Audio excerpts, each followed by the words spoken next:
This Nordal. It looks a lot like Grimoire and Bienfu, but there's something different about it that I can't quite put my finger on. I agree. Those two are positively gloomy, but this doll seems calming, yet glamorous too. Like I said, a quiet radiance. Yeah. You think so? I think it's more lethargic or absent-minded, like it can't tell what's going on in its head.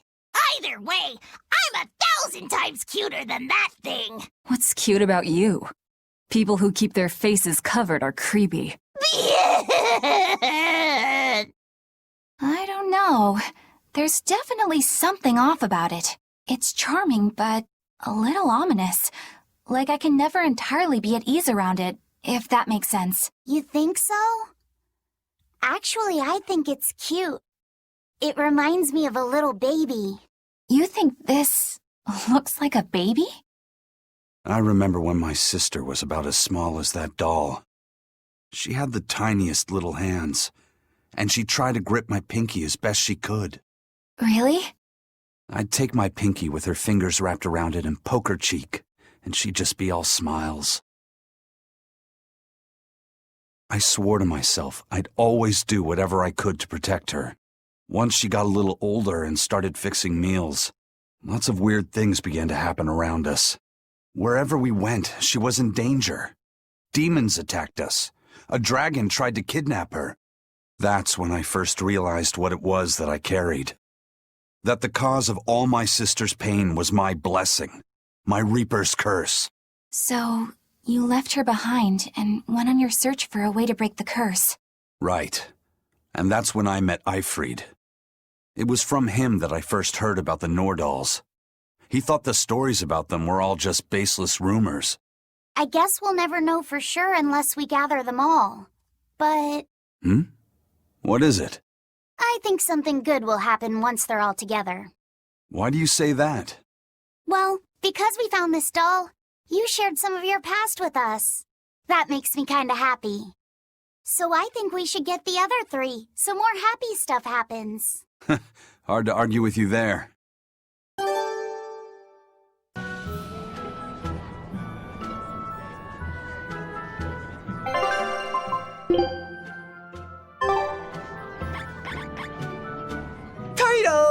Turtles! Boil oysters in the cloisters. Oh, got another letter for you, Eisen. Okay. Maybe it's from your sister this time. You want to read it? Me? Please allow me. Now then. Your cruelty knows no bounds. You bring deep sadness to a fair maiden's heart with each passing day. Repent or else I'll be forced to intervene. This is your final warning. And that's it. Wow, this person sounds really mad. Eisen, what did you go and do to make the fair maiden cry? I don't know, but I could try a couple things on you. Ooh, excuse me if I forget to be scared. The letter mentions a fair maiden. Do you think it refers to your sister? What?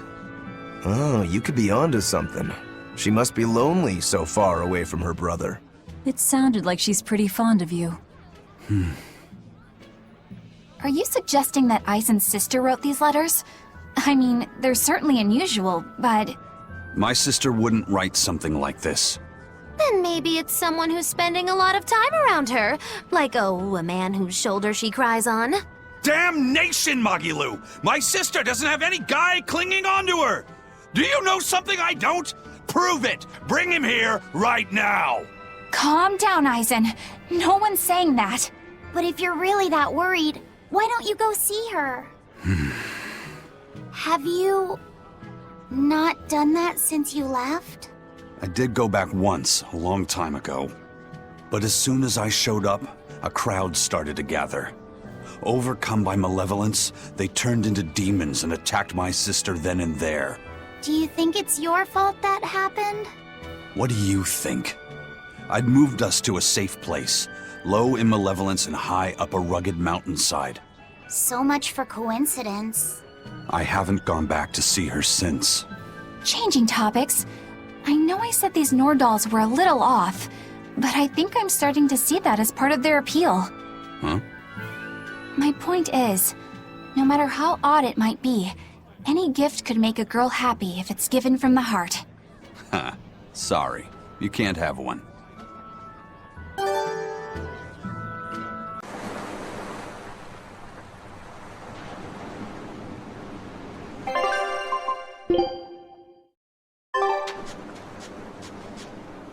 That's 3 Nordals collected, and 1 to go.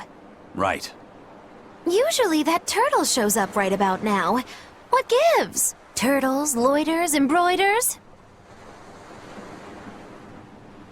You mean, the Turtles is late because he's taking too much time getting a new design for his robe? I knew you could follow along, my dear little oyster.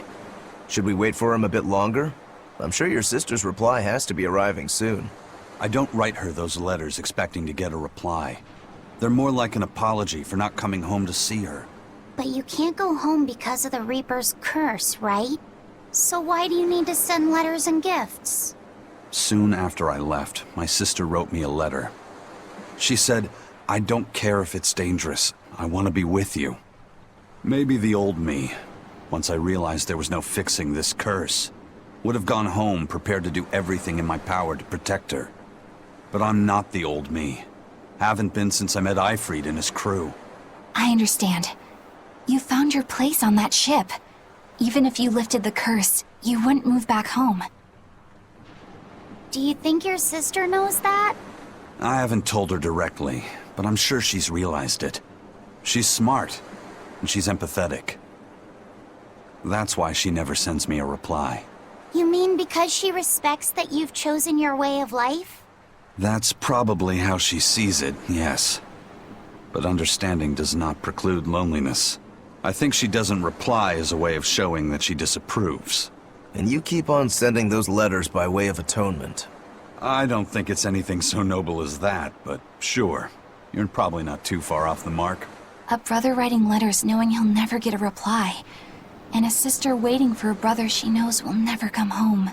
You two make it so damn complicated. Just talk it out face to face and make up already. It's not that hard. At least the person you care about is still alive. Velvet. Are we done here? Let's go.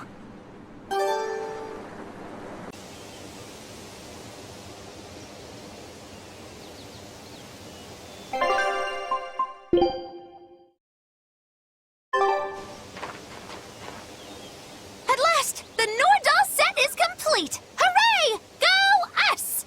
Turtles! Turtles! Just in time for the winner circles! Your detective skills truly put mine to shame. It wouldn't have taken so much time and effort if you'd been willing to help us look. But you'll make it up to us with a suitable discount next time we trade. Can't you give me a break? Never mind. Do you have anything for us? I do mind that. But yeah, here's another letter for Eisen. Another one? I will keep this missive short as my patience with you has expired. Come to the prison island and face your judgment. I will not blame you if you run, but I will consider you a heartless coward of a brother. Oh, this sounds like a challenge to a fight. Now we're talking my language. Let's get going. Whoever this is, they're just trying to get under your skin. Why not let it go and move on? This is the 3rd letter, not counting any that might not have reached us. I say we should go nip this in the bud. Yeah, I think so too. If we just keep ignoring it, something might happen to Eisen's sister. Exactly. I can't allow that. I want to head to Titania and settle things.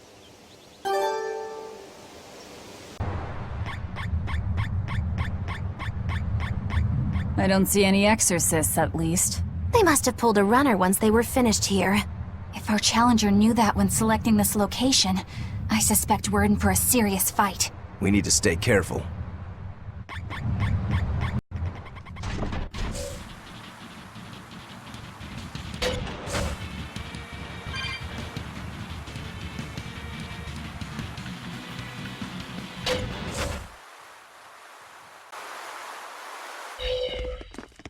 There doesn't seem to be anybody here.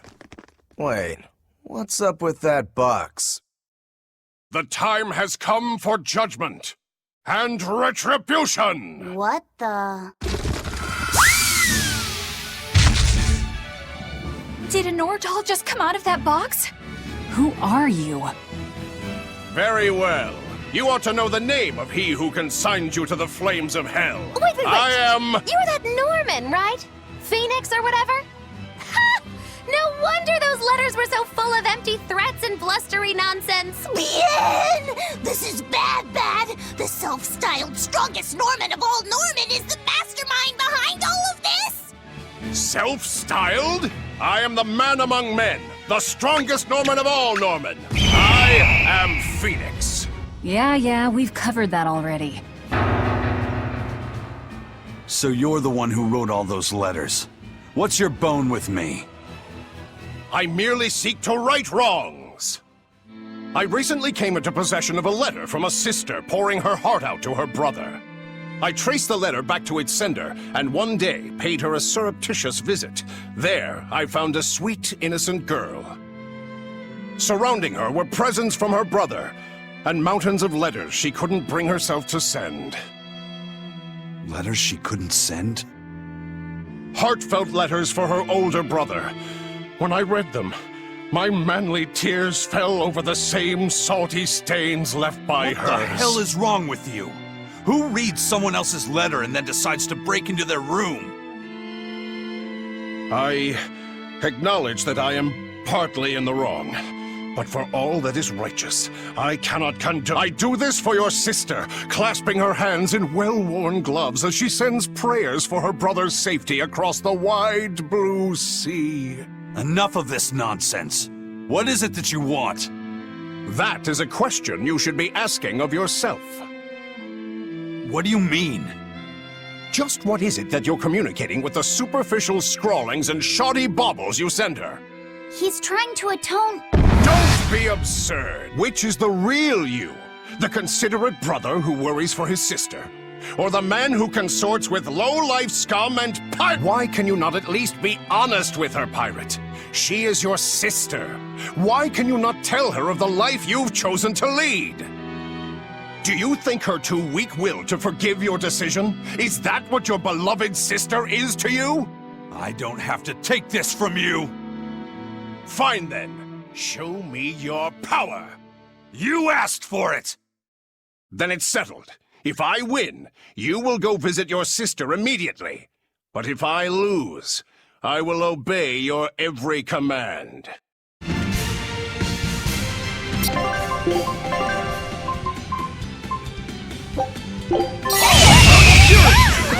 You're a funny one, Phoenix. I like you. Killing Flash! But I'm this close, I won't miss! Form Zero! Now, rise, arise, ascending, angel!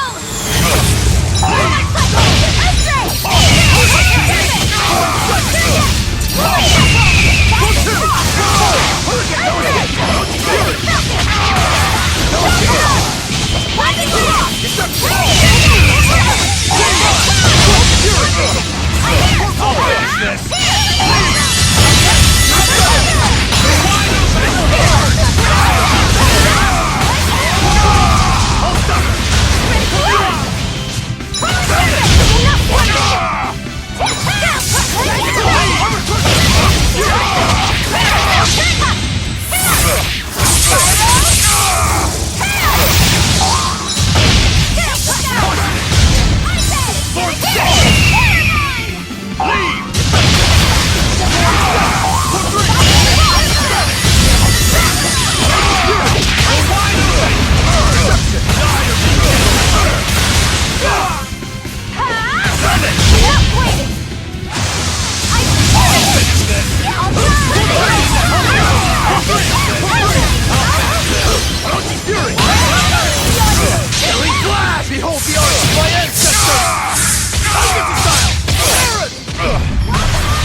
but I'm this close. I won't Form zero!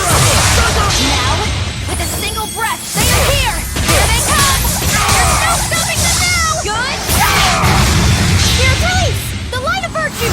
The dark of vice! Joining chaos! Chaos 2! No mercy! If you think this is hell, I'm just getting started! I'll shut you down and grind you into earth and walk you down! The light of my conviction will pierce even heaven to strike you down! Cannot fall here. I refuse to. Now bear witness to the rising of the Phoenix! Liberate us!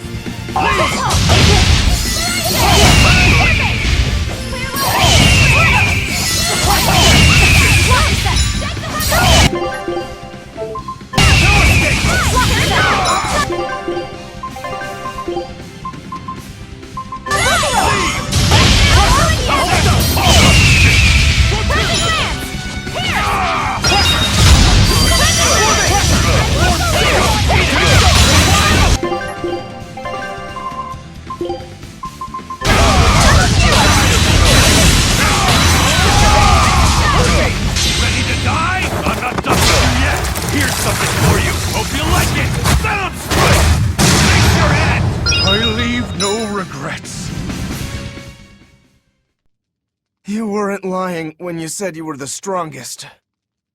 No kidding. Strong or not, you picked a fight with the Reaper. Time to pay the price. Wait, Eisen, what are you?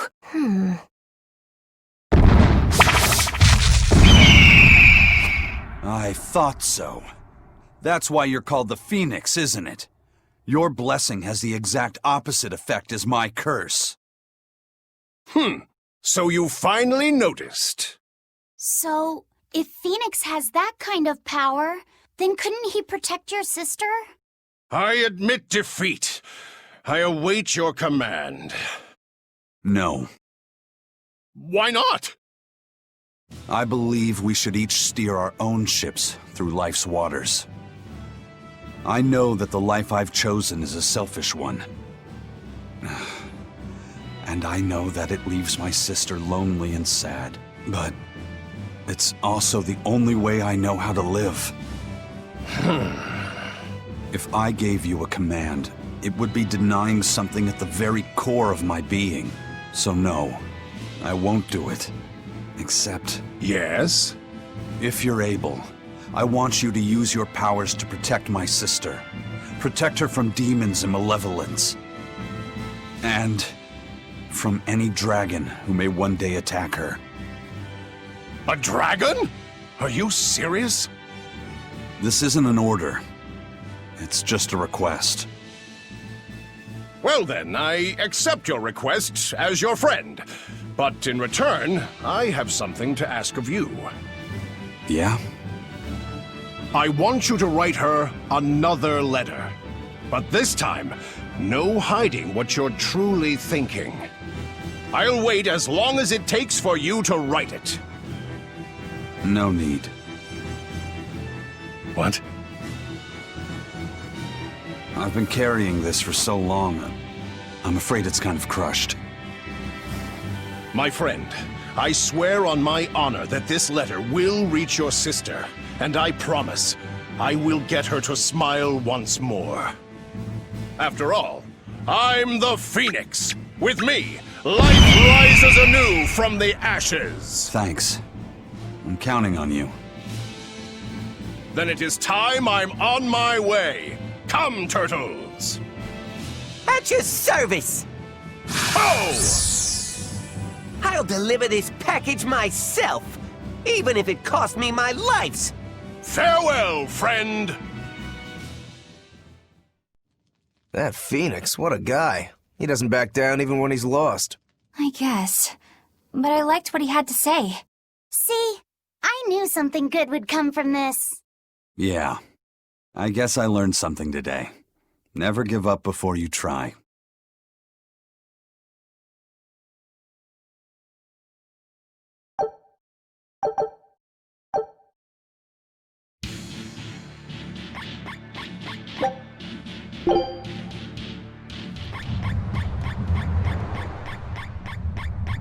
Phoenix is finally gone! It's okay for you to come out now, Grimoire! He's so stuffy, as always, that he made me sweat, and I was even hiding. Now that I think about it, neither of you showed your faces when Phoenix was here, did you? Why wouldn't you two want to see a fellow Norman? I guess that asks for an explanation. All right, I think I can tell you now anyway. Broadly speaking, Norman fall into two different categories. Dog Norman and cat Norman. The ones who like to be around humans, like Phoenix, are your dog types. The ones who prefer to stick around objects and places are the cat types. I've heard people say that dogs get attached to the human and cats get attached to the home. So, since Magilou's relied on you a lot over the years, does that make you a dog Norman? No, not really. My powers actually work with Miss Magilou's guardians, not Miss Magilou herself. That makes me a cat type. Though actually, considering how I serve a witch, I'd be a cat type either way. Anyway, back on topic. Dog Norman like to live among lots of humans in comfort and style. Cat Norman like me and Grimoire would rather live in forests and ruins and pass our time in idle leisure. Some, ourselves included, don't conform with expectations, instead choosing to live as we please alongside humans. What does this have to do with wanting to avoid Phoenix? There's a gap between us that can't be bridged. Like the difference between sky blue and sea blue. Come on, aren't sky blue and sea blue basically the same color? Maybe to your untrained eye, but to those who care, there's a perceptible difference in hue, slight though it might be. Whatever it is that separates them is impossible to overcome. I didn't realize it could be such a big deal. Let me ask you guys this. Are pudding and custard the same? No, definitely not. If I ordered one, I wouldn't want to be served the other. Those still sound more or less the same to me, too. What if I said it was like the difference between sherbet and sorbet? Oh, yeah, there is a difference there. Although I usually can't remember which is which. So, like the difference between a hoagie and a sub sandwich? But those two are the same. Anyway, you get the point now, surely. We've long had our differences, and they put us in perpetual conflict. But what good does that do? Actually, on that note, is Aizen's sister going to be okay with Phoenix around? That much I wouldn't worry about. He can be obnoxiously brash and talks a lot of nonsense sometimes. But if nothing else, Phoenix has a strong sense of responsibility. Rest assured, she's in good hands. Although if you work him too hard, he'll start making speeches about uprisings and insurrections and all that stuff.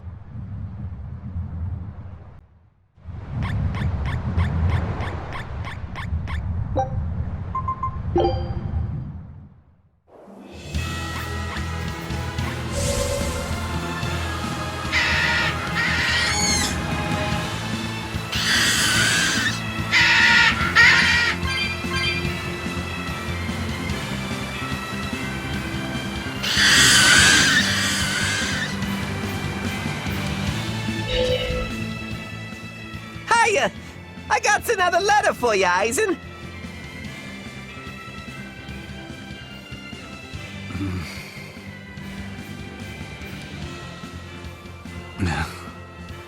Hey, are you okay? What does it say? I can't read it right now. One of you do it. Okay. Dear brother, I got your letter. Not sure why it was so tattered. I'm glad that you were able to tell me how you really feel, even though it was beyond obvious by now. Your clear descriptions of the self-defense Malak arts allowed me to master them quickly, despite your terrible grammar. As weird as it feels writing this to a pirate, good luck with your work. And I know how to keep a secret. So please keep writing me letters. My life doesn't revolve around them, but I do enjoy hearing from you. I can't see the oceans you sail from my perch here on the mountain, but I'm thinking of you and praying for your safety. and I want you to know I'm doing fine. Oh, looks like she's just as roundabout and stubborn as her brother. It must run in the family. There's more. P.S. Thanks for the Nordals. They're not really all that cute, but I guess I like them a little bit. But ever since I got that last one, I hear this voice at night telling me I should write you and be here for you when you need to vent. It's actually rather annoying, but since the doll is a gift from you, I'll make a special exception for it. That's all. Sounds like she's really got it together. You know, I don't think we ever asked you her name. Edna. That's a pretty name. Glad you think so. I'm the one who named her.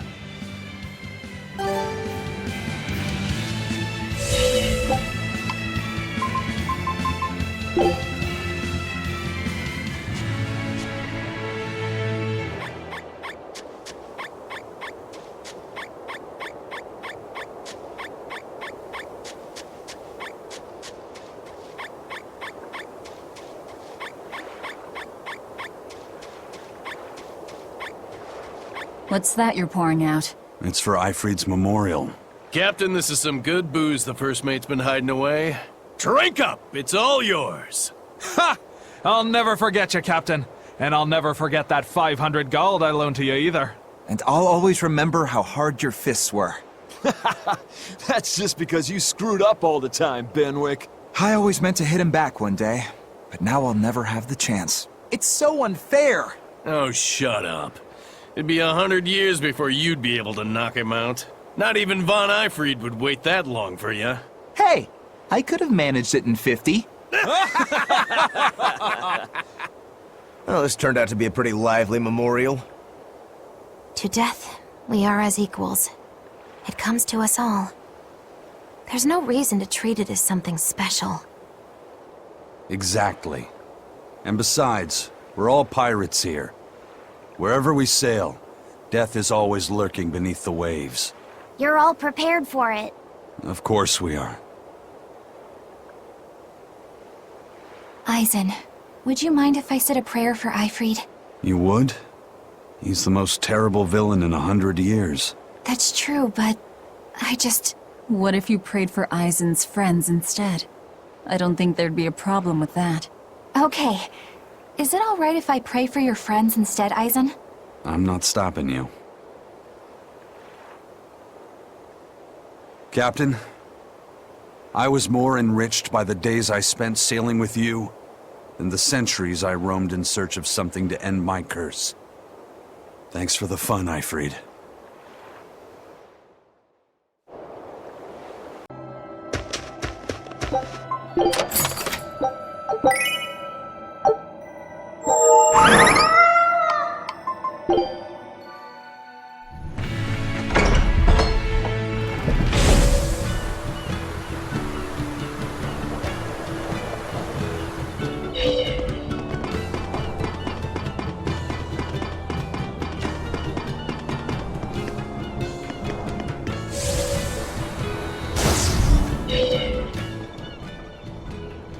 Meow, meow, meow, meow! Your attention, please, for an important announcement. To commemorate all your hard work saving my friends, I'd like to invite you to come to Cat's Corner. Whoa, Cat's Corner! Awesome! But we don't have any business there. Now hold on. Cat's Corner is a sort of phantom place that's never been plotted on any map before. And we'll have the chance to explore it. If it's home to a lot of cats, I kind of want to see it for myself. Denied. It's a waste of our time. Oh, come on, Velvet. Quit being such a killjoy. Cat's Corner is like an exclusive members-only club. Nobody but nobody would turn down an invitation. Exactly! You should be grateful for this opportunity. Just think of it as a new experience. Besides, aren't you even a little bit curious? I can't believe this. You guys are starting to sound more casual than the cats now. Well, if you ever feel like visiting Cat's Corner, just say the word, meow.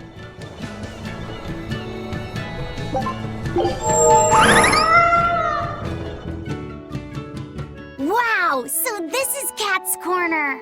I'd never have guessed a place like this existed. What an adorable little hamlet. You can feel your motivation to get stuff done just floating away. And look at all the cats! It's so peaceful here. Kinda makes me want to sit down for a big feast.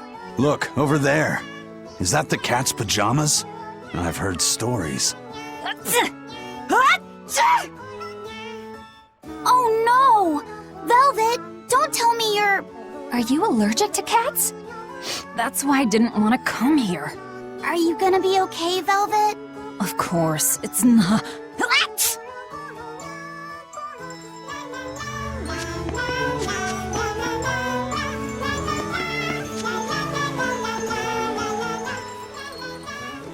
I've got fervor for adventure. I travel the world to reclaim hidden treasures, Meow. Doesn't that just make you a cat burglar? Big words coming from a pirate, Meow. You guys pilfer and pillage anything you can get your paws on. You prattle on about how romantic your life on the sea is, but you're just a bunch of ruffians. I'm sorry. Good. As long as you know where we stand, Meow. I've got my own ship, and wait till you hear what I named it. It'll make your whiskers spin. I call her Von Meowtia of my youth.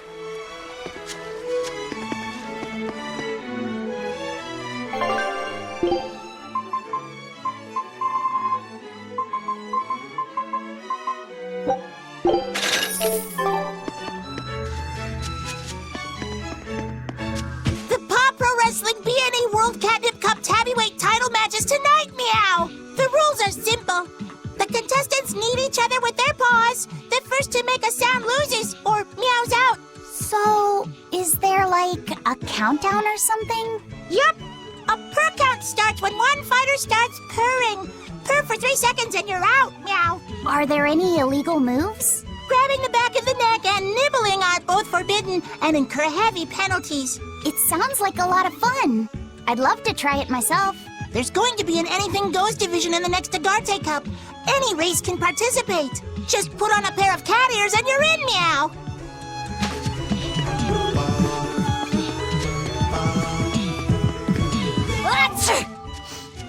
Cats can have different dialects depending on where they were raised, Meow. I'm from a small hamlet in the Nagoya area. What's unique about your dialect? Amazing! Sorry, I have no idea what you just said. I said, this fried shrimp is amazing. Cool, huh? Wow. So how do you say brother in your dialect? Meower. Sister? Meower. Mother? Meower. They all sound the same to me. Can cats where you're from tell the difference? Of course. It's all about the nuance. I think it's a bit too much to wrap my head around. Oh yeah, what about father? Father is father. Huh? That one's normal. No insulting. No, you know. I'm sorry. I forgive you. That's very kind of you. But the proper way to apologize in Nagoya dialect is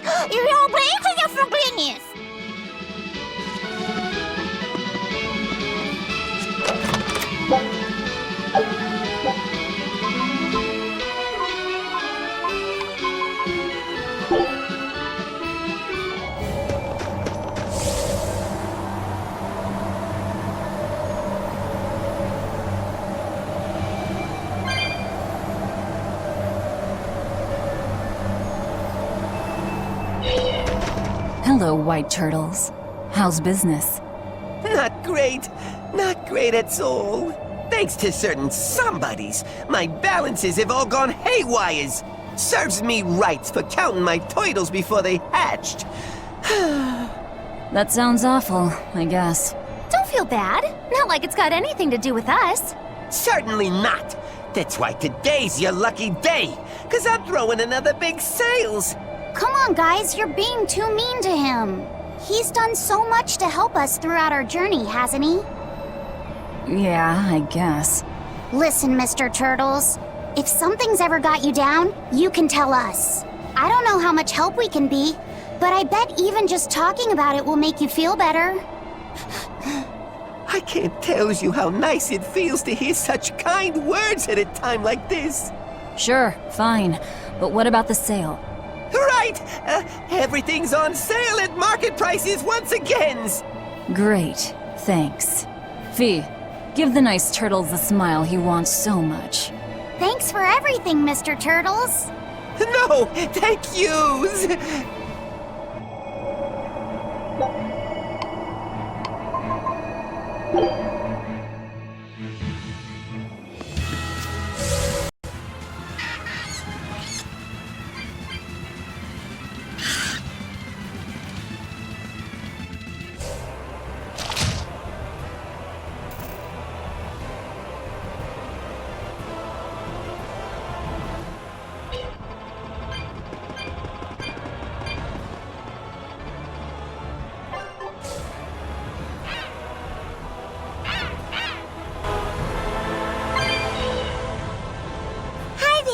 If you need scratch for your trip, then look no further than Les Katz's Corner Store. Meow!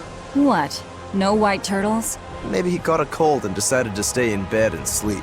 Just the opposite, Meow. You might even say he's had an awakening, Meow. He's seen the truth of this crazy world, Meow. What are you going on about?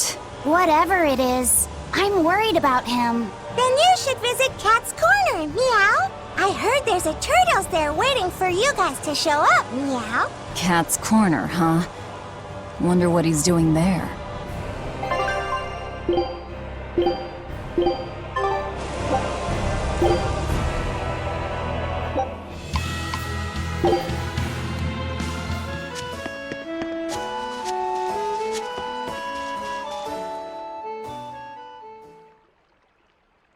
Toidles in the house. What's that song? Toidus.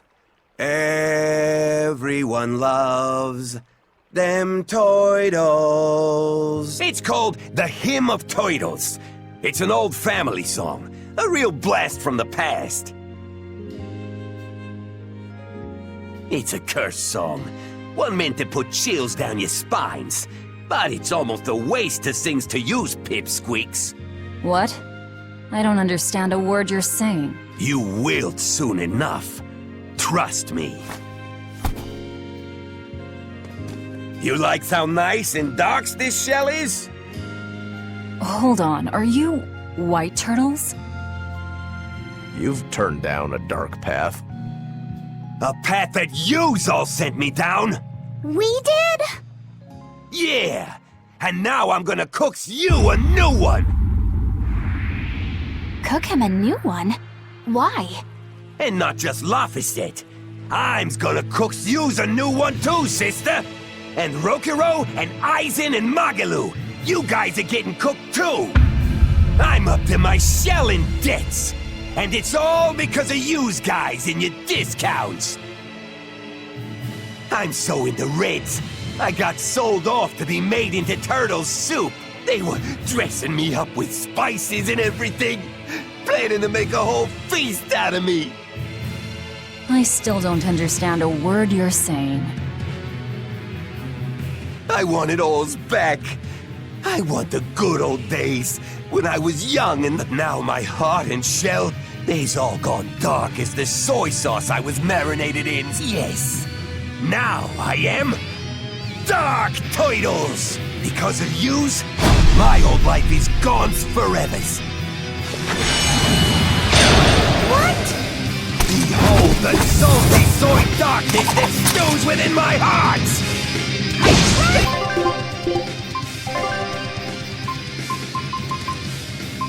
I can't believe he actually turned black. That must have been quite the soy sauce. It was! Soon, you'll all end up this way too! I'm going to boil and stew you all! Every last one of you!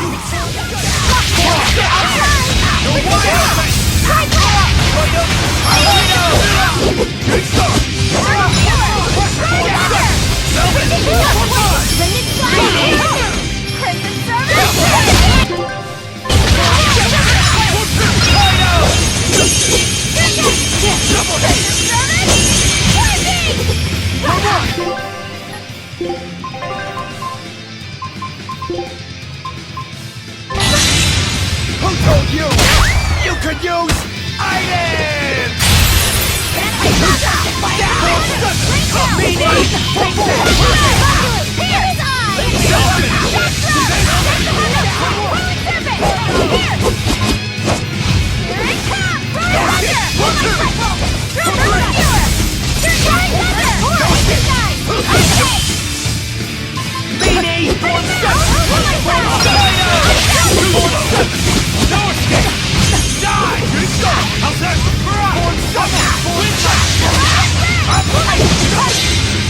Oh, flurry of 1,060!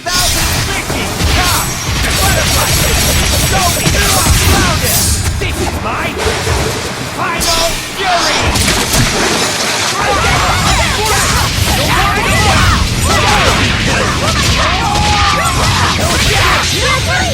Let's do it, Velvet! This fight is over!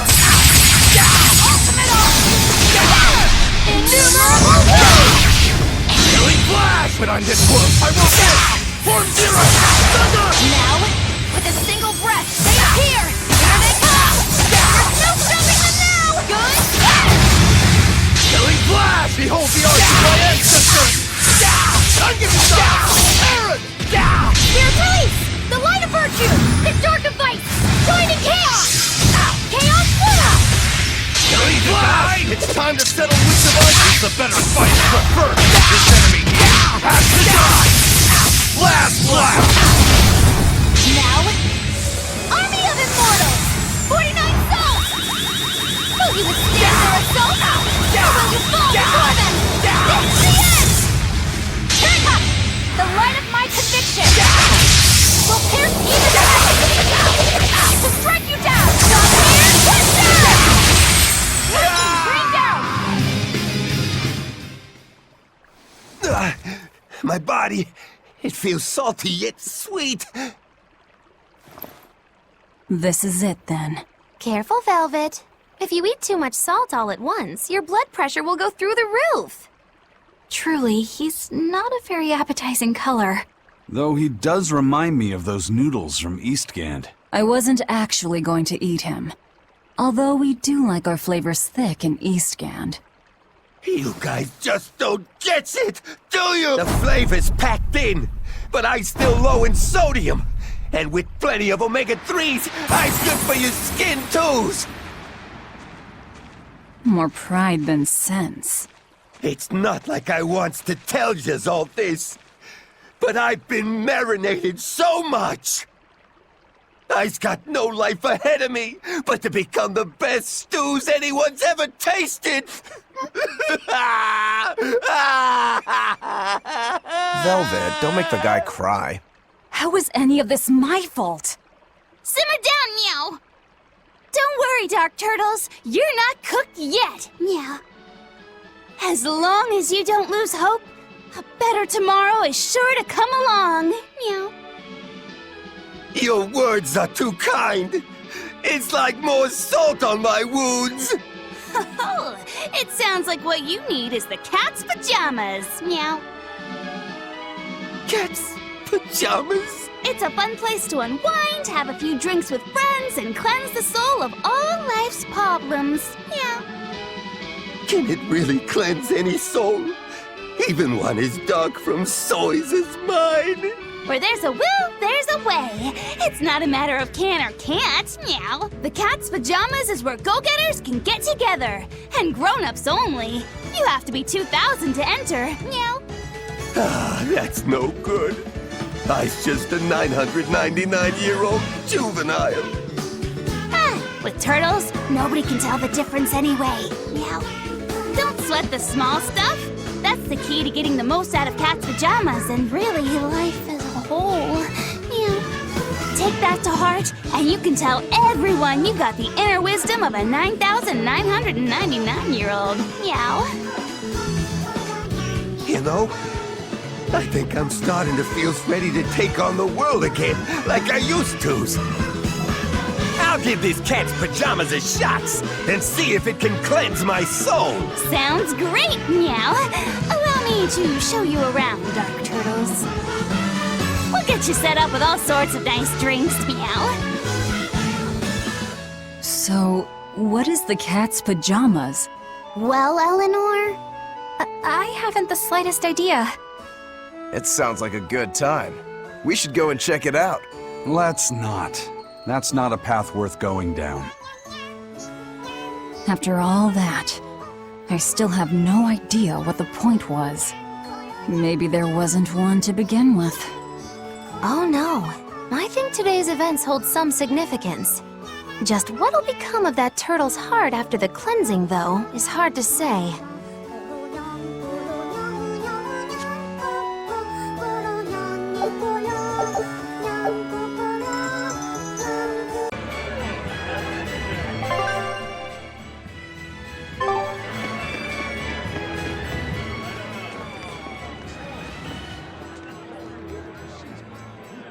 What's with this crowd?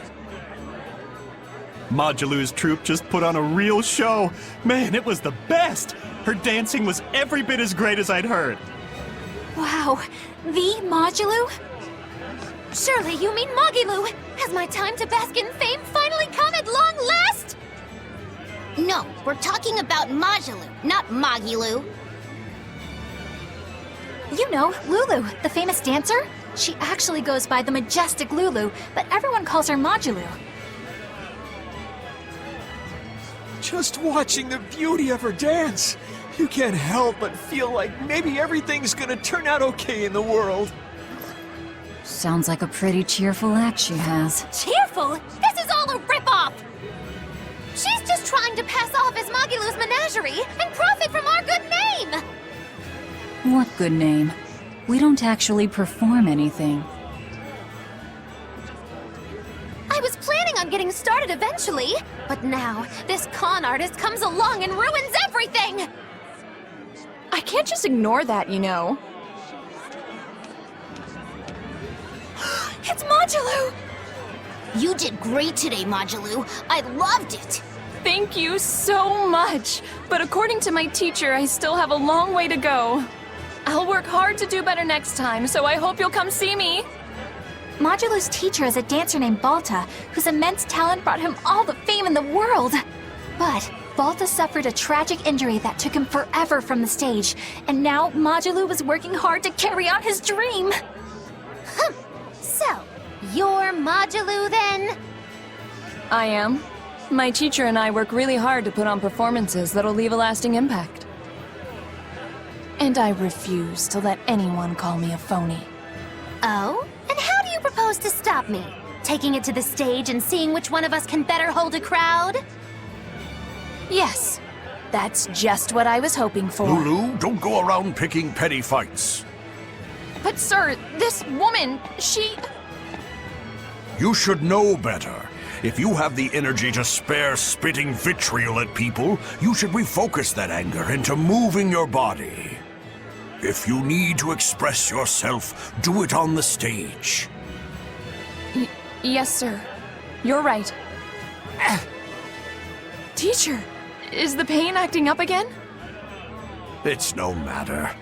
What does pain compare to losing the ability to dance? Anyway, what matters is how you're holding up. I'm fine, sir. Good, then let's head back and practice some more.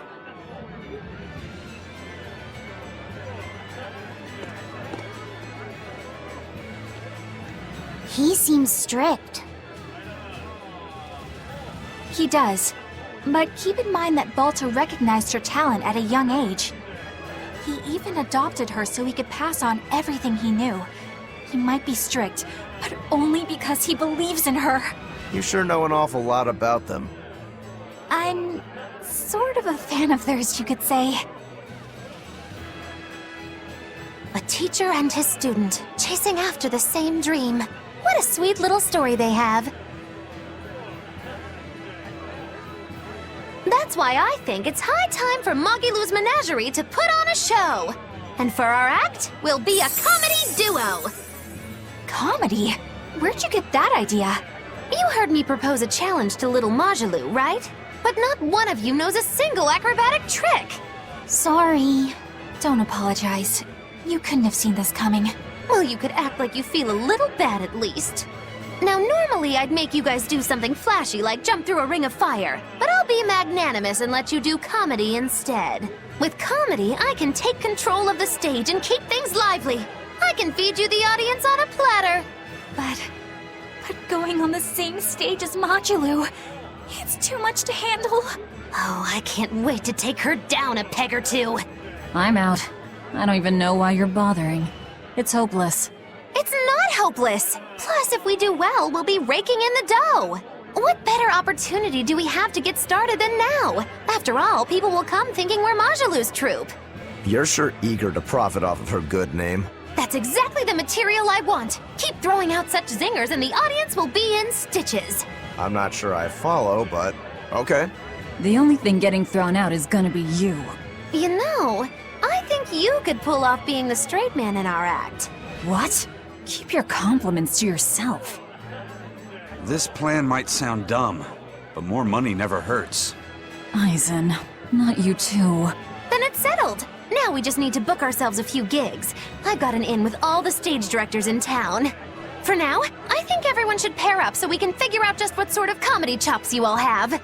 Everybody? Even me? Certainly. Each one of you is a part of Magilu's menagerie, after all.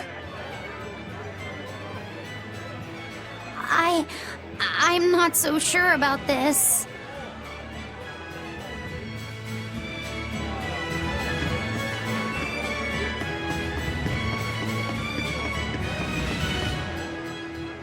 Whenever I hear Magilu's name, I can't help but think of Magilanica. Magilanica? Who's that? Oh, she's just a girl who worked as part of the freak show. Talked to spirits nobody else could see. That's her, all right. She had many mysterious powers, like moving things without touching them and divining where people would find lost objects. For a time, people called her the Little Witch. She was pretty popular. Thanks to her, the rest of the troupe took in plenty of cash. Or so I hear. Yeah, but eventually they took it too far, and the kingdom tried them for heresy. I hear Magilanica was subjected to really brutal torture. True fact. Everyone knows this story. Well, I've never heard it. That's not too surprising. It all took place when I was a young woman myself. Remind me, Magilu. How old are you again? What? How old would you say I am? Well, from your reaction, I can at least tell you're not my age.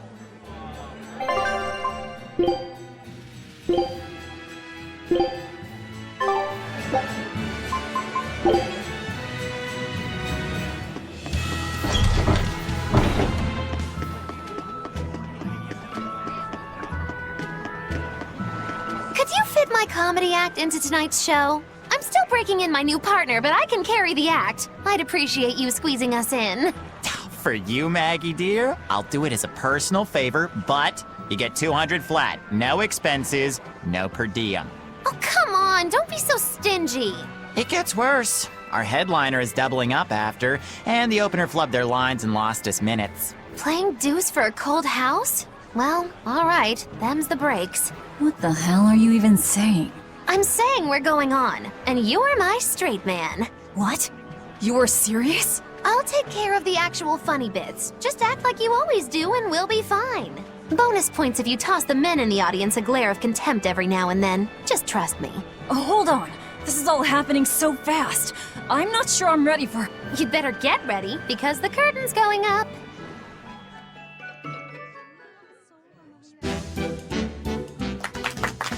Hi there! We're Moggy and Val, your lovely comedians for today! Magicazam! We're still new to the comedy business, but we'll do our best to give you a memorable show. Now, I'm Moggy, the bright, beaming one in the pair, while my moody little partner here is... Hey, what's wrong, Val? Everything okay? You need to put some energy into this, or we're in trouble. Come on! If you've got one redeeming feature, it's your moxie. That might be, but this is different. I can see you're going through something right now. All right, let's take a deep breath together. Excuse us for just one moment. Velvet, what are you doing? We're losing the audience. I can't help it. I've never talked in front of such a big crowd before. Wait, don't tell me you've got stage fright? So what if I do? That's so unlike you. Just pretend that you're fighting some nasty exorcist and give it some gusto. Easy for you to say. I'm embarrassed out here. Don't be such a girl. I am a girl. That's it. Just do that, but project your voice. I can't, and I don't want to. You're a comedian. You have to. Where's your passion for your newfound art? I'm not one, and I've never had any. No, I can see it within you, deep down, the burning passion of a true artist at heart. I've had enough! I can't do this with you! Sorry, folks. Show's over.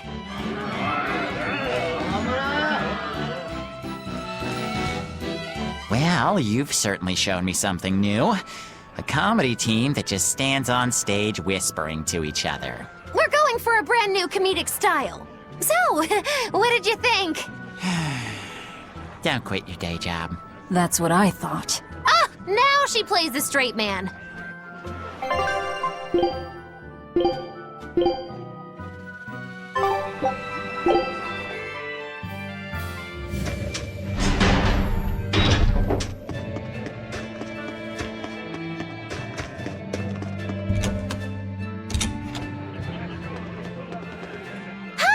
I was wondering if you'd let us put on a little comedy show. What do you say? Sounds good to me. Just try and keep it low-key.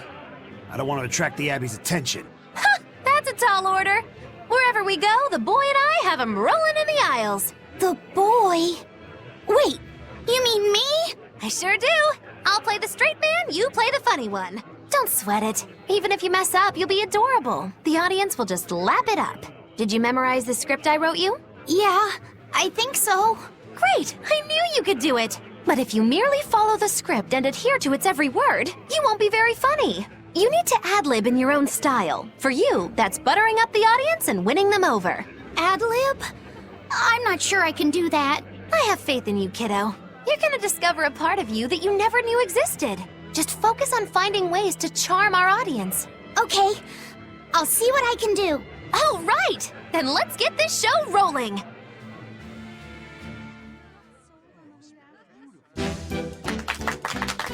Hi there! We're A Boy and His Witch, your partners in comedy today!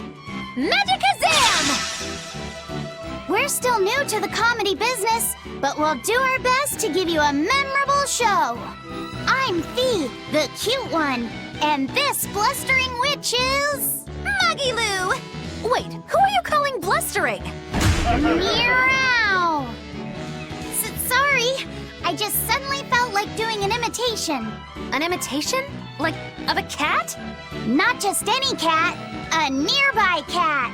Meow! You're losing them. Time to go on our charm offensive. Roll with it, kiddo. Every slip-up is just a new opportunity in disguise. See? It's supposed to be a pun on how cats sound and how near is pronounced. I didn't actually hear a nearby cat meow like that or anything. He's explaining the joke? Are you going crazy, Laphicet? What good does explaining a bad joke do? But you told me to ad-lib to try and win our audience over, didn't you? I figured maybe if I explained it to them, they'd get the joke and find it funny. Just stop. Even if they get the joke that way, it's just going to be sad. I don't mind that. I'm not afraid of messing things up. I just want to make sure our audience feels valued. No, you have the right idea, but...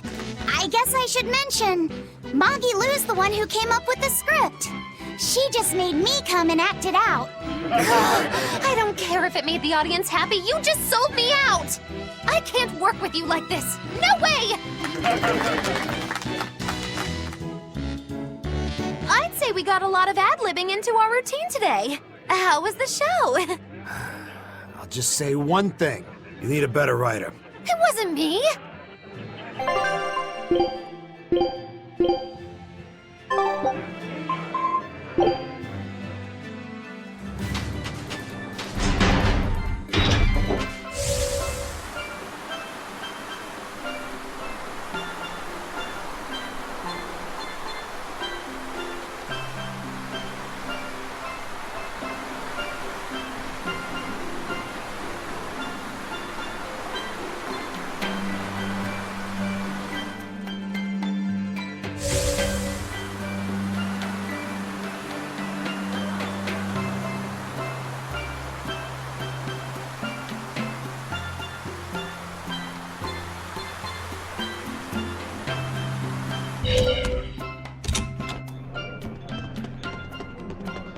We were hoping to put on a comedy routine. Any way you can fit us in? I can, but folks in Ysolt are picky when it comes to comedy. You'd better know what you're doing.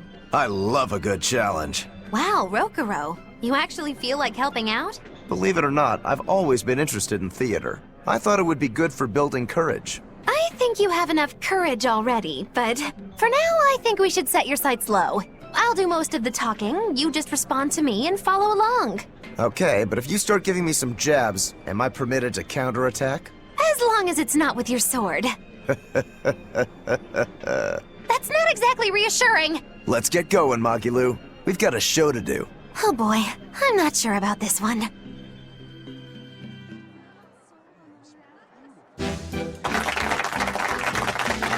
Hi there! We're Magilu and Rokuro, a wild, rough and tumble pair! Ha ha ha! Magicazam!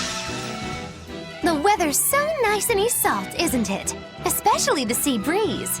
Speaking of which... Sea breezes are bad for swords. If you don't keep them polished, the salt will rust them.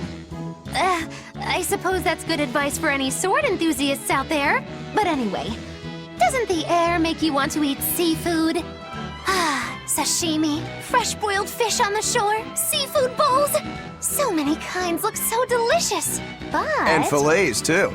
You can't forget those. It takes true mastery to be able to use a blade so finely. Every creature, not just fish, has delicious spots that make for perfect cuts if you know where to find them. That's kinda gross, but okay. Some seafood that tastes good looks downright weird, you know? You've got octopuses, you've got swordfish, you've got... Swordfish! Now, if there's one fish out there I'd love to duel at least once, it's that one for sure. You know there's not much I can do with these sudden wild tangents, right? No. You see, I was just making a gag about how I'm a swordsman, so a swordfish would be like my rival, you get it? Oh, just shut up. Oh, okay. So you've got octopuses, swordfish, you've got those freaky deep-sea anglerfish.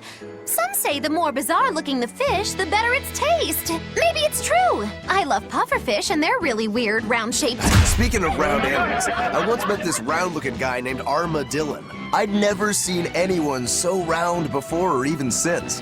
I can't take it anymore! You're a nightmare to work with! That turned out pretty funny. Yeah, well, I feel like our material could have been better. What's your take on it? I'll just say one thing. If nothing else, your partner was a convincing fool. I don't think he had to act much. You think so? No, you're just a free spirit nobody can hope to control.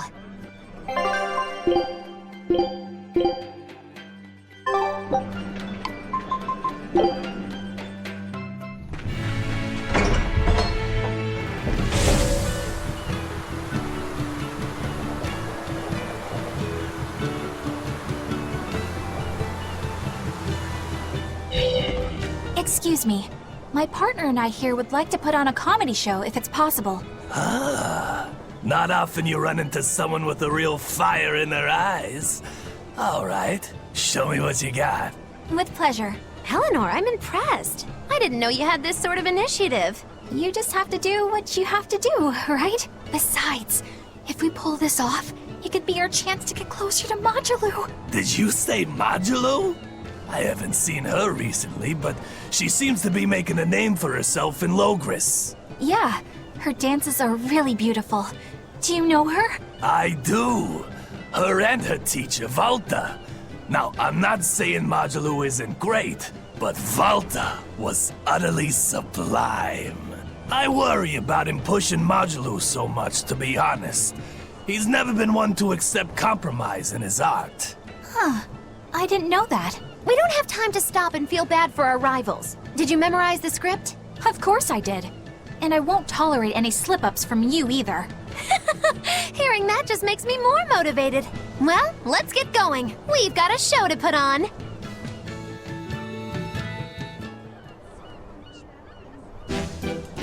Hi there! Thanks for having us again! The Bienfu Keepers! Magicazam! Whoa, back it up. Again? If we're supposed to be regulars here, then why does everyone look like they've never heard of Bienfu? And what's with this Magicazam stuff? Is that some kind of spell? Gosh, it's really been getting cold here lately. Are you just going to ignore my questions? What does it matter? Aren't you too cold to worry about things like that? Does this feel summery to you? I can be cold and ask you questions at the same time. Actually, it is rather cold. See? I said it was cold! In fact, I've been so cold lately I even set fire to my clothes! Isn't that going too far? Well, that's how cold I was. In fact, that wasn't enough, so I set the house on fire too! Your house? Why would you do that? Oh, don't worry. It doesn't bother me at all. And who said it was my house? The one I set on fire was yours. That's a crime, you know. Huh? What's wrong? That's not in the script. Arson is a serious crime. Well, yes, but in the script, the punchline was supposed to be, but when I saw how much it would cost to replace them, I got the chills. Yeah, but I got into the moment and thought I could ad-lib something better. You're advocating something morally abhorrent. Change it back. What's the big deal? You're getting worked up over a joke. Crime is not a joke. Even speaking as a normal citizen, I can't condone speech that promotes such a horrifically antisocial act. Oh, now you've got me all mad. I give up. For good. No, it's bad. I said I give up. For good. No, it's bad.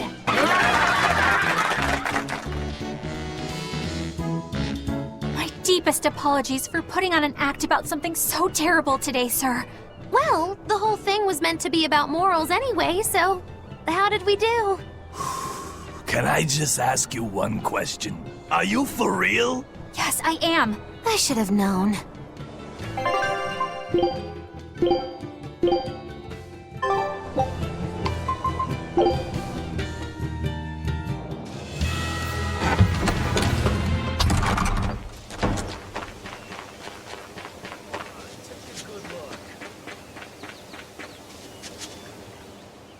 Hello.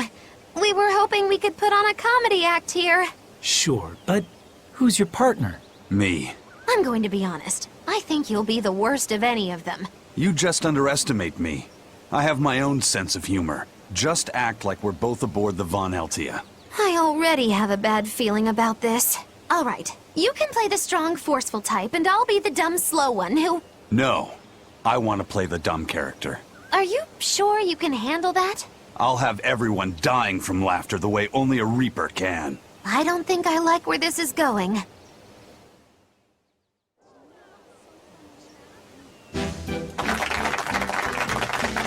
Hi there! We're your friendly comedy duo, Death by Laughter! Magic Kazam! Huh? He just stole my line! Thank you all for coming here to see us today. Now, when you think of Rakugo, you of course think of classic characters like Hatsuan, Kuma-san, Oya-san, and there's the neighborhood retiree, and Yotaro the fool who... Whoa, hold it! What are you rambling on about? Does it matter? I'm just trying to get a feel for the audience. Every comedian does it. Not anymore. Speed is key nowadays. Speed! You need to be snappy and get straight to the point! Well, I object. Comedy that forgets the old classics has no future. What's old is tired. Comedy is always evolving. It has to. You must be some new wave type then. Did you just click your tongue at me? No.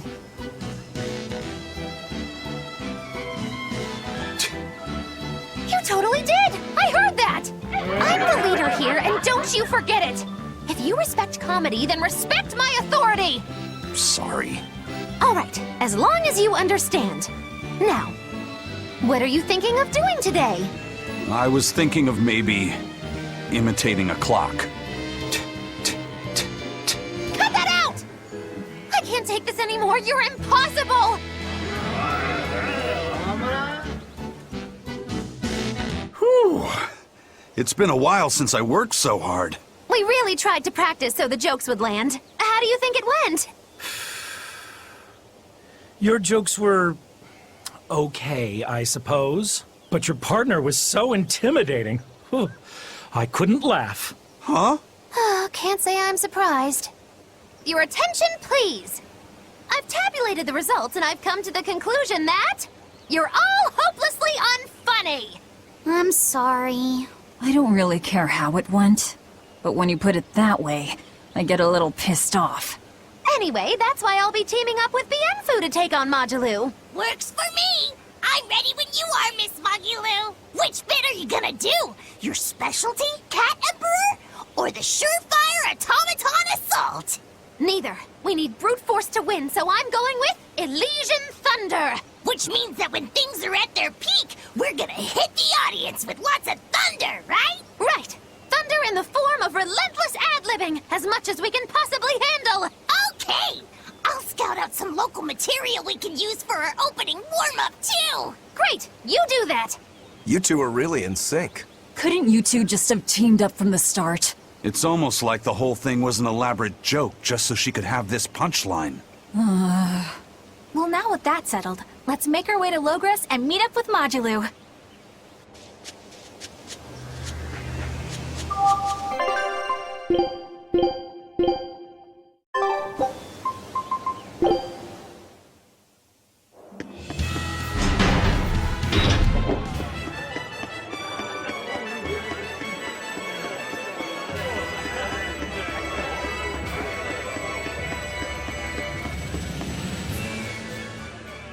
Showtime, Majulu! Come out and face me, preferably unprepared! Majulu isn't doing any shows right now. Why not? Oh, did she get scared when she heard that Bienfu and I were teaming up? No. Majulu and her teacher had a big fight. From what I've heard, it sounds like she's run away from home. Do you know what happened? She just kept going on about how she wanted a break from practicing. So? She's young. She probably just wants to go out and have some fun. Preposterous! If she takes even one day off, it takes 3 to get her back in form.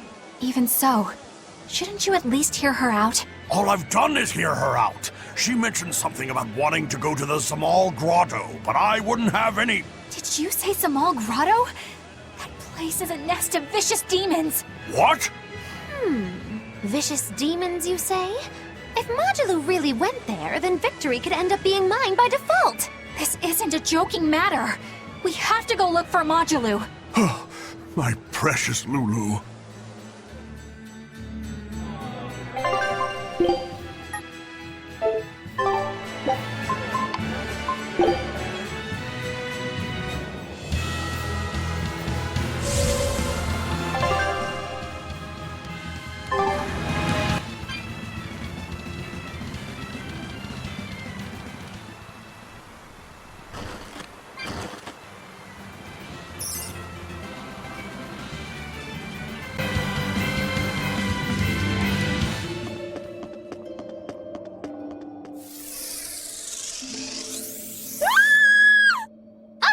Our little runaway!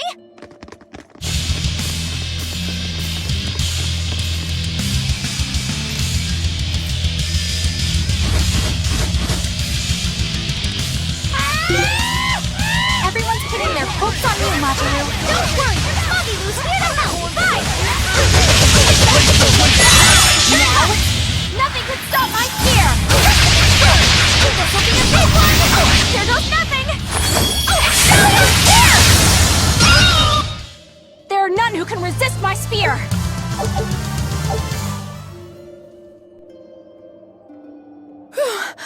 Thank you for saving me. We heard you stood up to Volta and ran away. Is that right? No, it's not like that. Say no more. I used to have a real pain of a teacher, too. I know what it's like. Teachers aren't good for much other than running their mouths and bossing people around. They just try to pick out your flaws. They don't even see how hard their students work for them. Yeah. Volta wouldn't even listen to me when I tried explaining why I wanted to come here. He's always like that. All he cares about is dancing. He won't talk about anything else. It's just that sometimes there are other things I want to talk about. Huh, I hear you on that. Surely you can see you don't need to work yourself to death just to please that mean old man. If you need somewhere to go, we always have room in Magilu's menagerie. I don't know. I don't think I'm cut out for it. Lulu, are you all right? Sir? What are you doing here? What are you doing here? Don't you know this place is dangerous? I heard there might be an herb here that could make your injuries stop hurting so much. You came here for me? What were you thinking? You think it's just all right to throw your incredible talent down the drain like that? Now just a minute. Lulu, the only thing I care about anymore is seeing you become the greatest dancer in the world. I know it's selfish of me. I don't mind if you hate me for it. Just whatever you do, don't waste your talent. Lulu, your dancing brings so much joy to people, and it's during a time when there isn't a lot of joy to go around. Volta. No! Horrible, terrible, contrived! What kind of shoddy performance is this? You're a disgrace to Magilou's menagerie! You're an eyesore! Get out of my sight! Huh? What's with you? I'm saying this isn't the place to be doing any of this! Magic again! It's so pretty. Fear the might of Magilou, the greatest witch in 100 years! A third-rate dancer like you can't even hope to compete with the likes of me! Stand in awe, student and teacher alike! As if we would. I might not be able to compete at your level right now, but just you wait. One day my dancing will beat you. Me and my teacher's dancing won't lose, even if it's to your magic. Lulu. Oh, really? Then it sounds like you and your teacher have lots of work ahead of you. But whenever you want to challenge Magilou's menagerie, we'll be ready.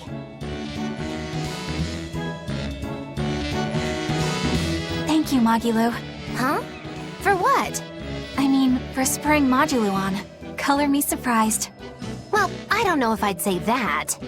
Who can say? It's anybody's guess what Magilou and Volta do from here on out. Very true. She could be crushed under the weight of his expectations. She could simply reach her limit and lose hope. Neither teacher or student could abandon the other. And say she one day meets his standards of perfection. Who knows whether it would even make her happy? Magilou, are you sure you aren't talking about... I'll say this much.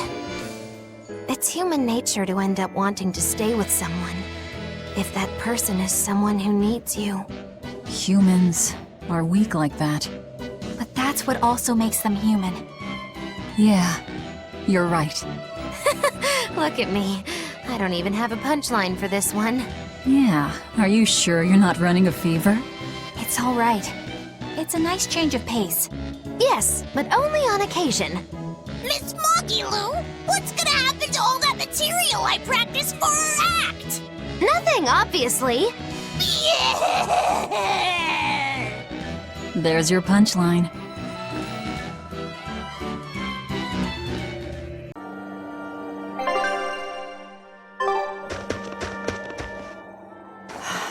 Kamawana's come down with a fever.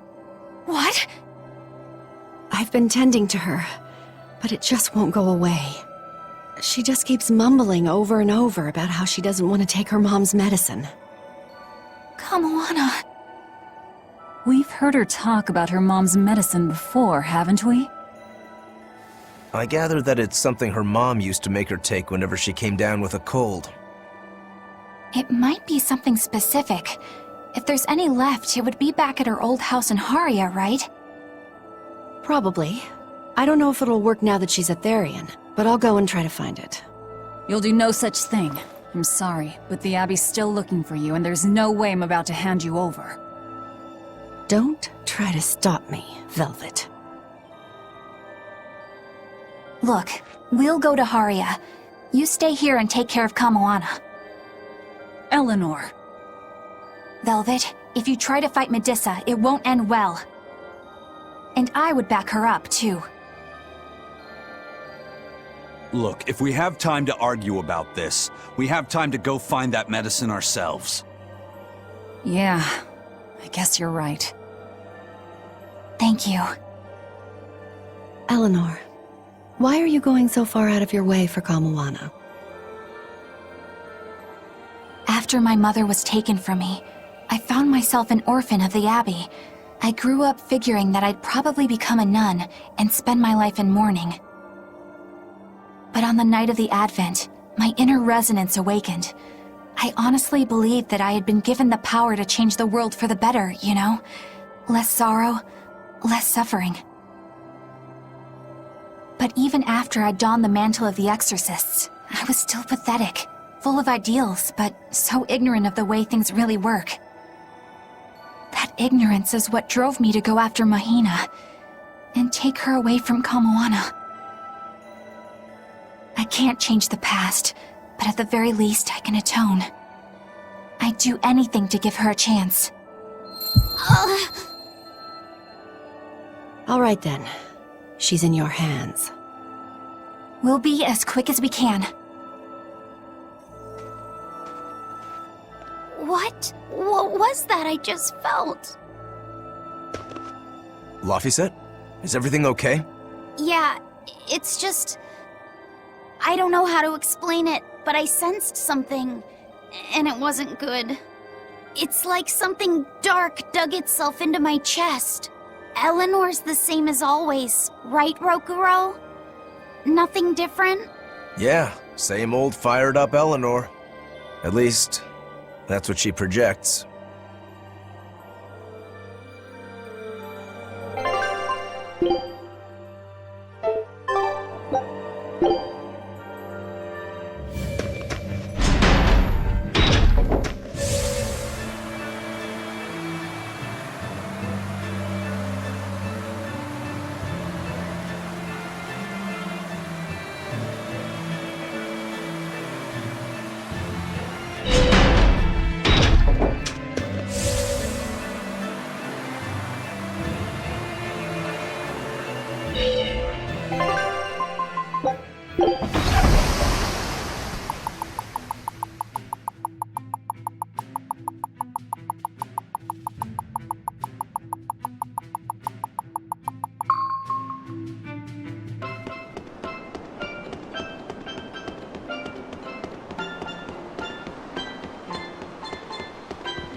Hey, if you were thinking of going this way, you should reconsider.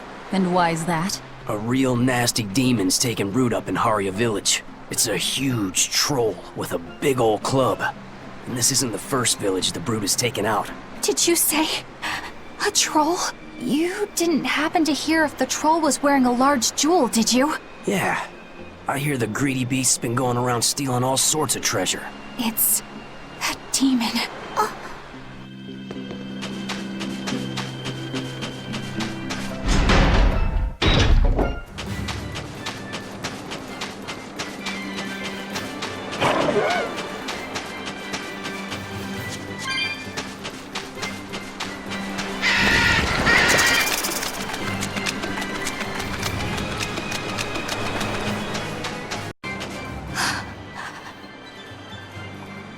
Eleanor, you've gone pale. What's wrong? I'm fine. It's nothing. If you say so. Hey, Laphicet's your partner. You realize that he can probably sense your worries? I don't care if you keep secrets from the rest of us, but you should at least be straight with him. You're right, Rokuro. I should. I'm sorry, Laphicet. That's okay. I don't know how much help I could be anyway. Well, having someone listen would be help plenty. I think the demon that Bloodwing mentioned could be one that attacked my village. Is that When you got your scar? It was when a group of giant trolls descended on our home. They were after a jewel housed in our shrine. A jewel called Eleanor. Same name as you. It means light. The jewel shone brilliantly, even when in total darkness. It gave its blessings upon our village, and in turn, we safeguarded it for generations. During the attack, my mother and I fled with the jewel to keep it from falling into the demon's hands. But we didn't get far. I got hurt, and my mother... She used the jewel to draw their attention away from me. She died, protecting me. I see. So if the demon possesses this Eleanor jewel, you'll know it attacked your village. And that it's responsible for your mother's death. Exactly. If you want vengeance, I've got your back. It sounds like this one will put up a fight. But you know Velvet. She doesn't like us calling the shots. Knock yourselves out. If there's one thing I can connect with, it's wanting revenge. Just so we're clear, this thing isn't the reason I joined the Exorcists. This thing? You talk of avenging your family, and it's just this thing? My mother said, "Stay strong and keep living." As she lay dying, she begged me to survive. And I want to be that person. I want to be strong. Right now, my first priority is to find Kamoana's medicine. That's all I'm saying. Hey, whatever. It's none of my business. But I better not hear you complaining if I end up devouring that demon first. Got it? I have to be strong. I have to be strong. For Kamoana and my mother. Did that weird feeling just come back? Yeah.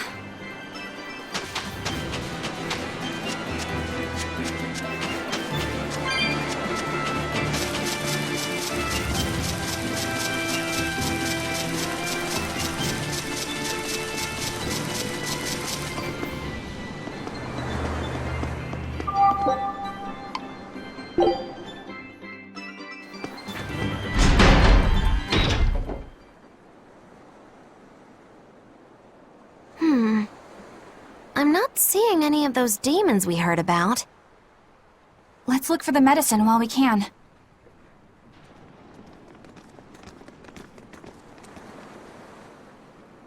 Hey, this is what we're looking for?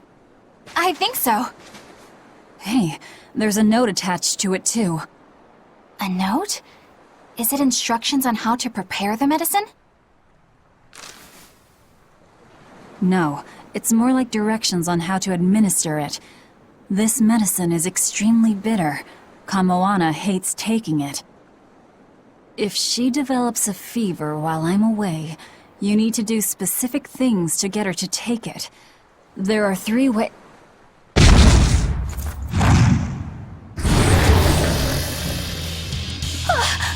Look, it's wearing a jewel. That's it. That's Eleanor. Then this must be what killed Eleanor. Oh! Eleanor! Go give her some help!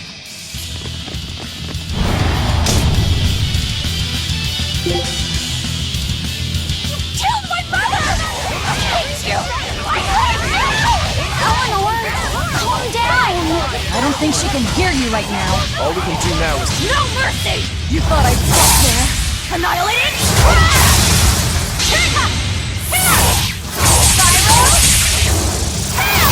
Killing flash! Behold the arts of my ancestors!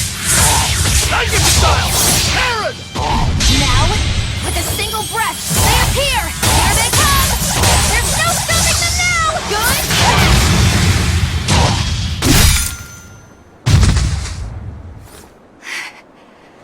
I did it. I finally did it, Mom. Eleanor? I don't know how to feel. I wanted this so badly. Vengeance. Closure. It makes sense. This is what's been driving you. I suppose you're right. But if this is truly a part of me, I can't help but empathize with Kamoana. If she ever found out the truth of what I did to her mother, I know exactly how she'd feel. She'd want to kill me. I don't know about...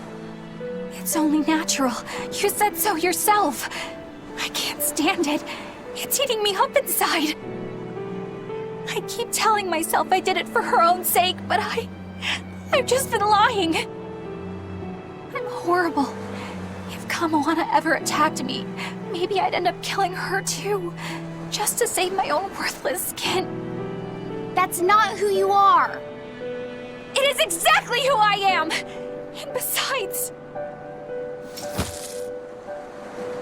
Kamoana's only alive because she ate her own mother! I have a hard time believing that any salvation awaits someone like her. Ah, of course. I get it now. You've been carrying this pain for a long time. My mother told me to stay strong and keep living. I'm only here right now because she sacrificed her life. And yet, I'm selfish, pathetic.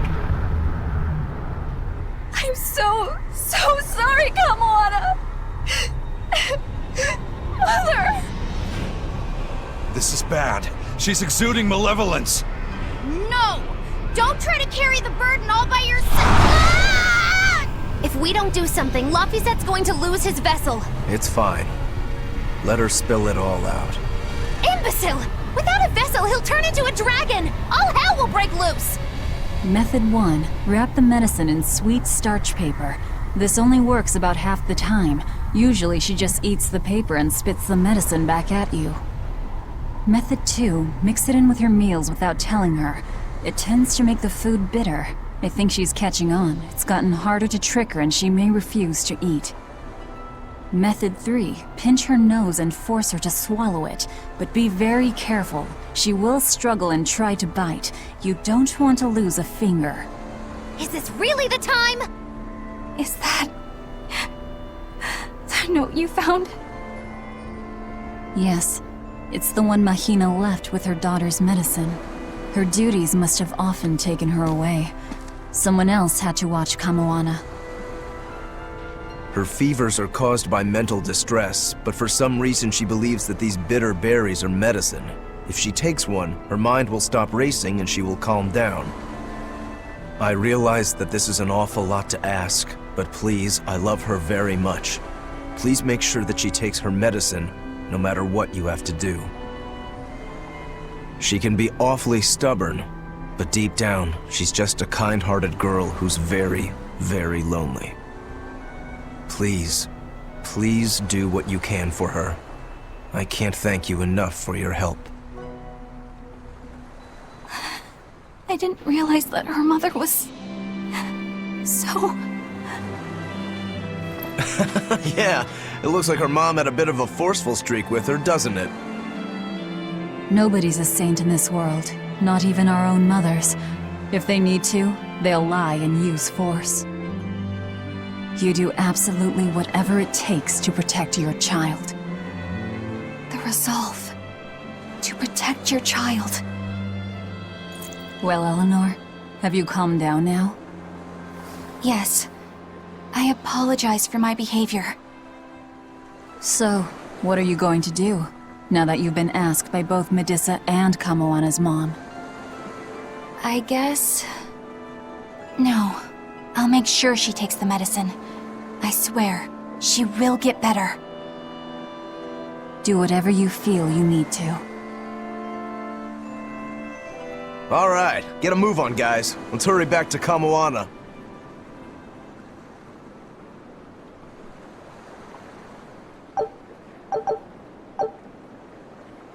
Fee, are you holding up okay under the malevolence? I'm fine. It's Eleanor I'm worried about. She'll manage. That woman takes no half measures. Not with life, not with malevolence, and not with fighting to overcome it. She will get through this. That's just who she is.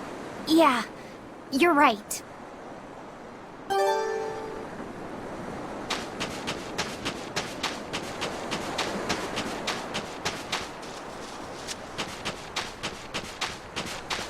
The jewel.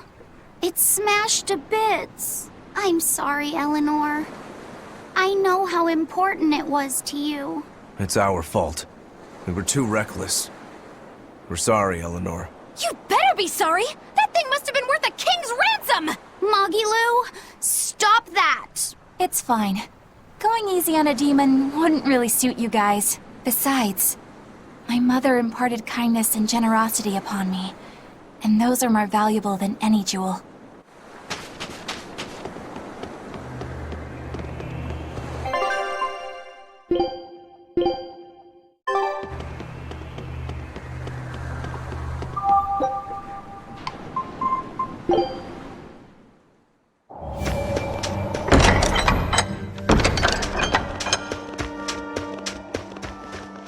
Bad news, guys! What? Are you molting? This is serious! Kamoana's gone delirious from her fever! She turned into a Therian and went crazy! Where's Medusa? She used herself as bait to lure Kamoana away and keep anyone here from getting hurt. They look like they were headed for Mount Killerhouse, but I'm not sure how long Medusa will be able to hold out. We need to go after them! Are you all right with me taking the lead? Yes. Go ahead.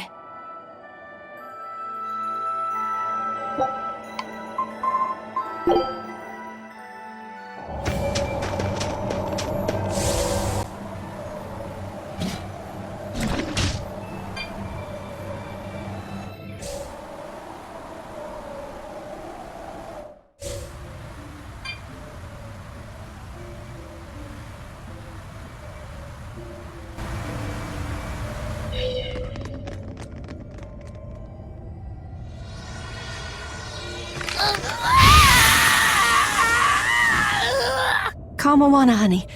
You're hungry, right? It's okay. You can eat me if you need to, if it means you'll go back to your sweet, normal self. Stop!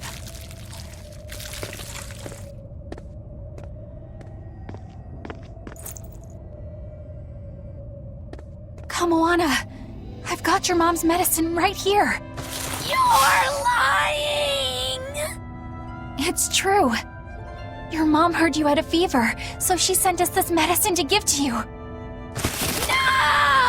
I hate it! It tastes so bitter! It's okay. It's not bitter.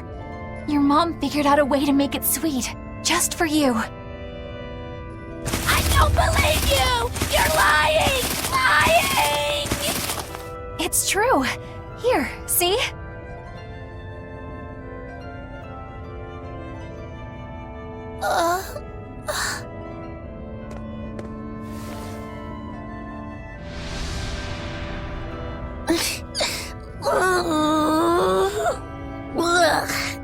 It's still bitter.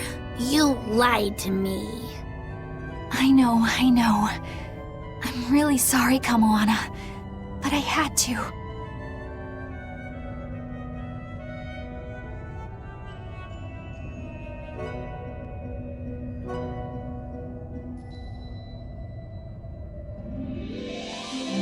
Kamoana's fever has finally broken.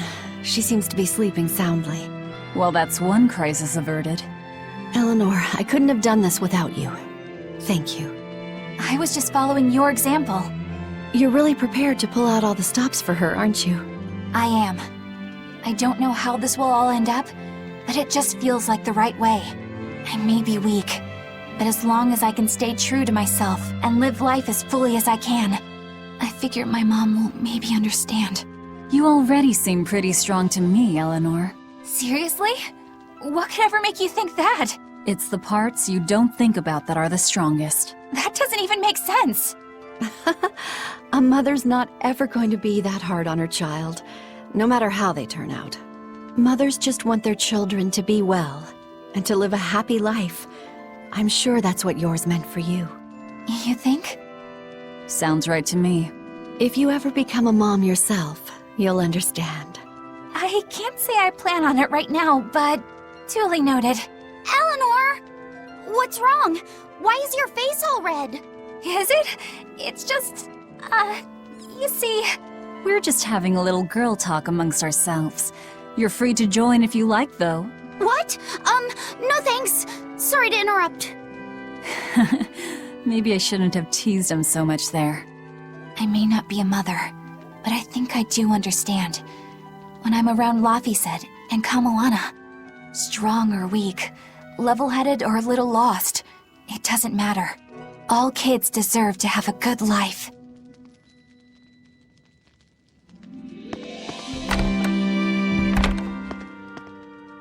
Kamoana, has your fever finally gone down? It has, and it's all thanks to you. But now there's something extremely important that she must ask of you. Would you hear her out? You sound really serious. What is it? I want you to open my treasure chest with me. A treasure chest? What's inside? Well... Treasure, of course. So it's a secret. But it's a really, really, really important treasure. How important are we talking here? Would you risk your own life for it? I totally would. It's at least that important. Maybe more. Well, if it's that important, then I guess we'll have to help you. Yay! Thank you. Where's the treasure chest then? On some ice. Floating out in the sea. Next time, you should probably leave it somewhere a little safer, Kamoana. Oh, and you can't open it without the key. This is getting more complicated by the second. Well, if you leave a treasure chest unlocked, you're just asking for trouble. Okay. You've got me there. Do you remember where the key is? It's in Dial's pocket. I slipped it in while he was sleeping. Yeah, I don't like where this is going. What else was I supposed to do? It's a secret key. Yeah, I know. All right, let's go hunt down Dial. Good luck.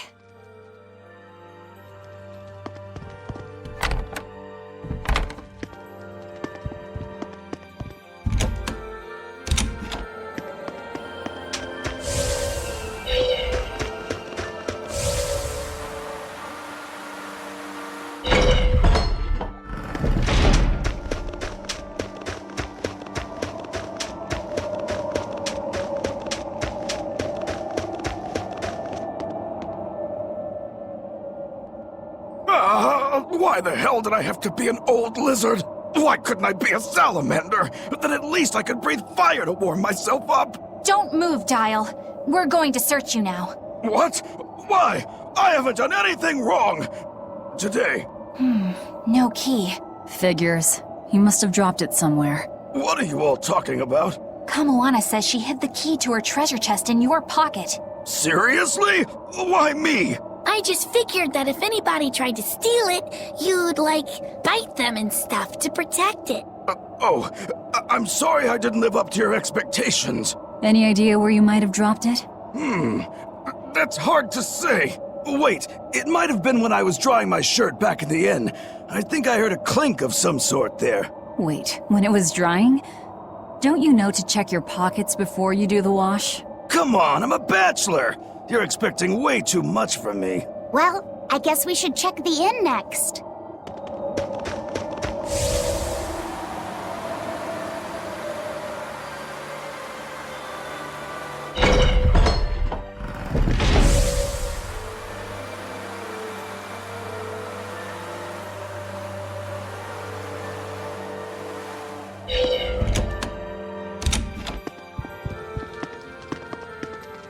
There it is! This must be the key! Yay! You found it! I knew you could do it, Eleanor. You said the chest was floating on an iceberg, right? I'd say that's our next stop. You hold on to the key, Kamoana. Just make sure you don't drop it, okay? Okay.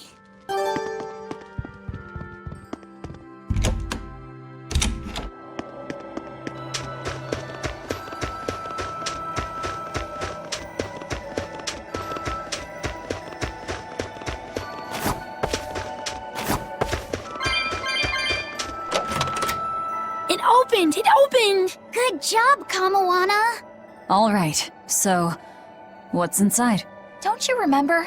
It's supposed to be a secret. It's one of my mom's recipes. She wrote it down for me so that I could fix it myself when I got older. That sounds like something really precious. Are you sure you want to share it with us? Uh-huh. It's supposed to be a secret between me and my mom, but You all saved me when I needed you, and I really want to thank you, so it's okay. Thanks, everyone. You're welcome, Kamoana. It's a recipe for mabo curry that my mom came up with just for me. It's the best in the whole wide world! It looks delicious! You better have some too, Velvet. You go out there and win! Medusa and me will be cheering you on! Yeah, I won't back down. I promise.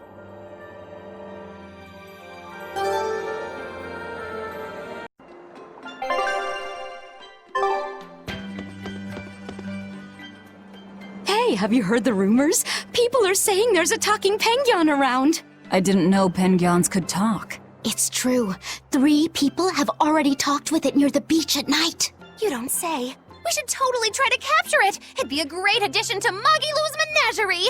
Well, this is no light matter here in Isolt. Local legend has it that when the end times come, a talking penguin will declare judgment upon the sinful. Everyone who's encountered this penguin has been bedridden from the sheer shock of it. Are you sure it's not just some demon? It doesn't appear to be, though it does seem to be quite aggressive. It goes after people, attacking them as it yells, "I'm a medical student from Rize Maxia!" Is that supposed to be its judgment or whatever? I have no idea, but whatever you do, you'd better not visit the beach at night. This is some kind of reverse psychology trick, right?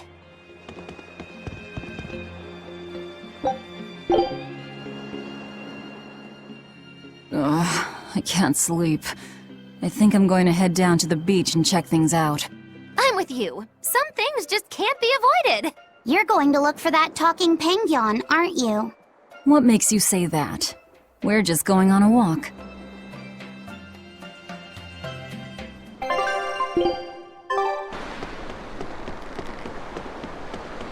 Look, Velvet! There's a penguin! Think it might be the talking one? Oh, good evening. Lovely weather, isn't it? It really talked! I can't believe it. Something I eat can talk? Huh? Wait, do you guys eat us penguins too? Why does it matter? Please, answer my question. It's very important. I'm sorry, but yes, I eat them. And I'll happily devour most anything if I have to. Well then, I suppose you people are just like the others who came before. I can't let you keep doing that. Oh, and what's a cutesy little penguin like you plan on doing about us, big bad humans?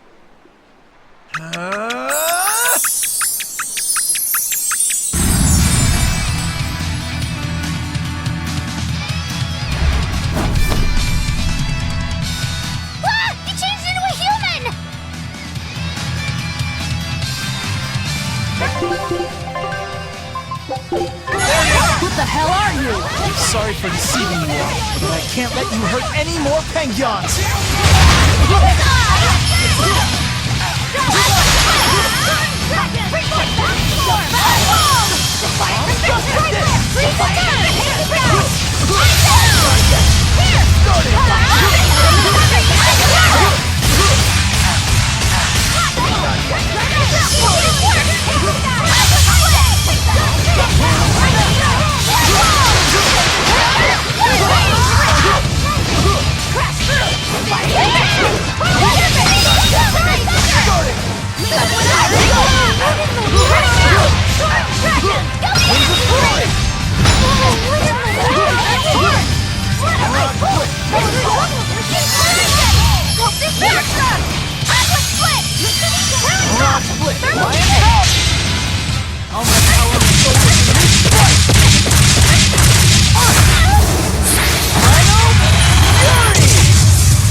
Ready to die? I'm not done with you yet! Here's something for you! Hope you like it! That'll...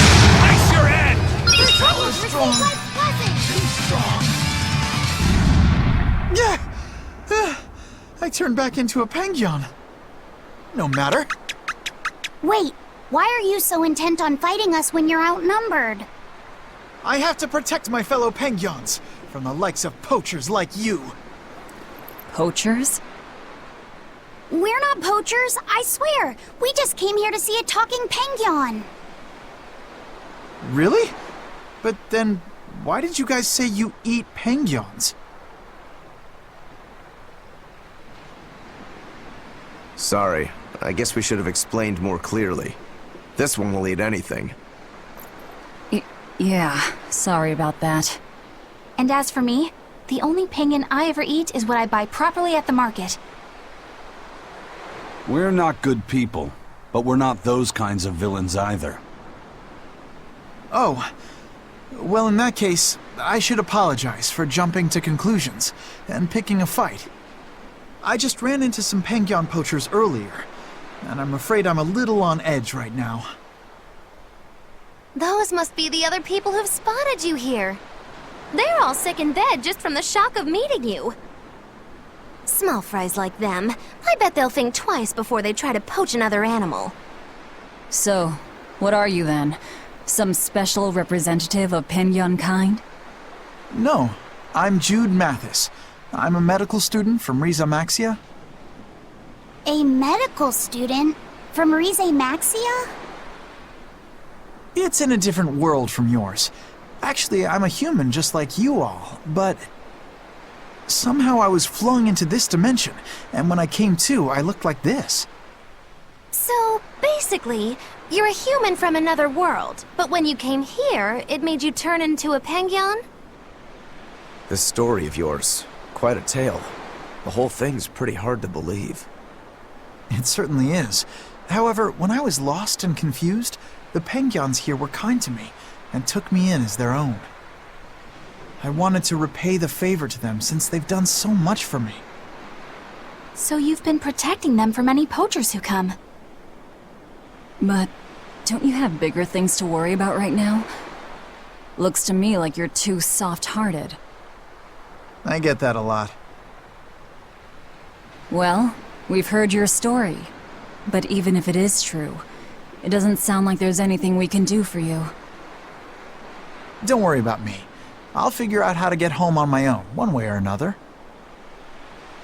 The problem is that a friend of mine got sent to this world with me, but I haven't been able to find her. My hunch is that she's also turned into a penguin. You haven't heard of any other talking penguins, have you? Can't say I have. Sorry. Oh, okay. What kind of person is this friend of yours? Maybe we'll run into her later. Her name is Mila. She has pretty red eyes and long golden hair. She carries herself with dignity and possesses a commanding presence. What else? Oh, and one of her quirks is that whenever she sees something tasty, she drools. That's an interesting quirk. You mean she actually drools?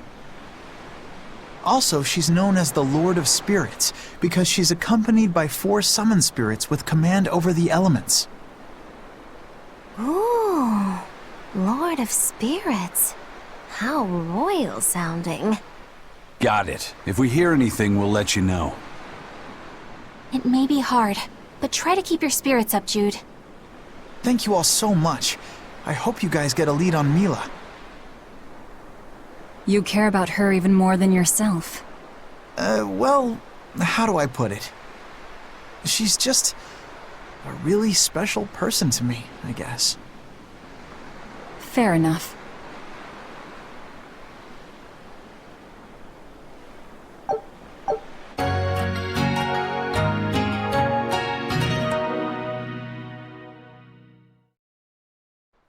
A talking penguin?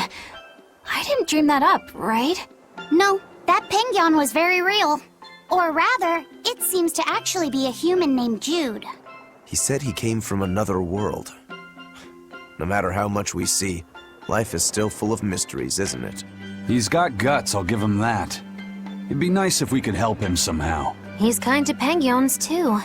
If he was telling the truth, that would make him a castaway from another dimension.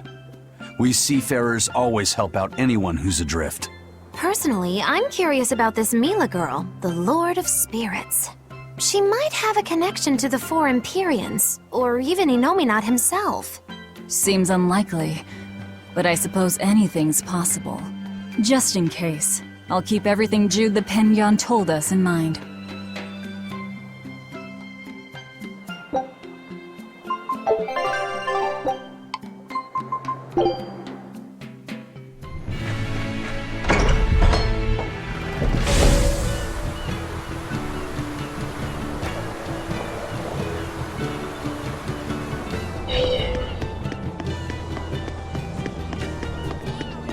I know you guys.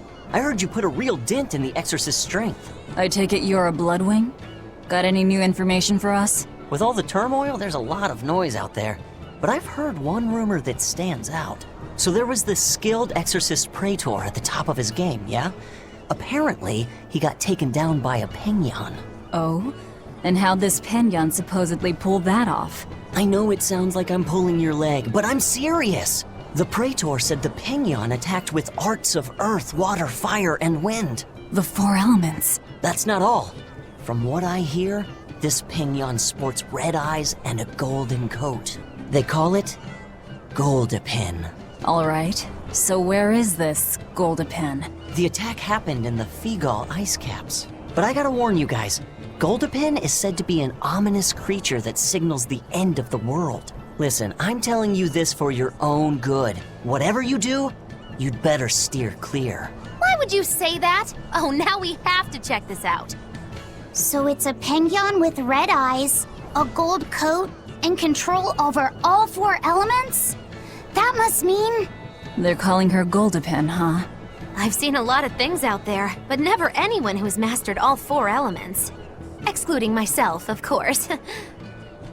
Whatever she is, if she's taken down a Praetor, she might be willing to work with us.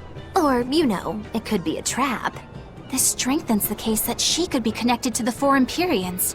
Either way, we should probably go and find out. I'll send word to Jude and Iseult. Hold on. That might complicate the situation. We promised we'd let him know if we heard anything. I'm just staying true to our word. Fine. But I have my own way of doing things, too.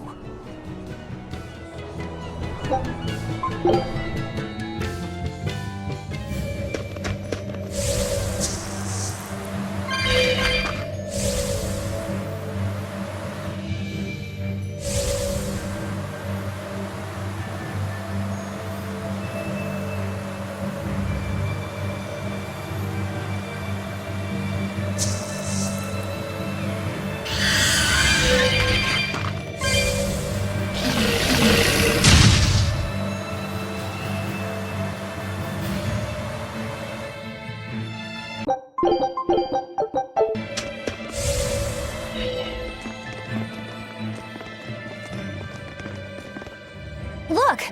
Red eyes, golden coat. It's Goldepin, all right. And she's even got that... quirk.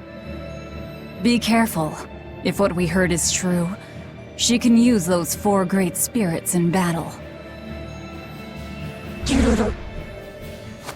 See? She's drooling. Does that mean she thinks we look tasty? Does that mean she's a man-eating penguin? Wait! Don't fight! Hey! It's Jude! No matter how much Mila loves to eat, she'd never attack a person without a good reason. Huh? Wait. This penguin isn't Mila?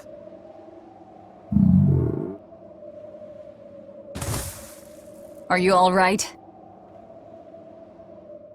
When I got your message, I ran all the way here without stopping to eat or drink. That's enough. When will you people learn to leave this penguin alone? Hunting for food, I could understand. But I won't allow you to take this creature's life on some flimsy notion of bad omens. If you want the penguins, you'll have to fight me first!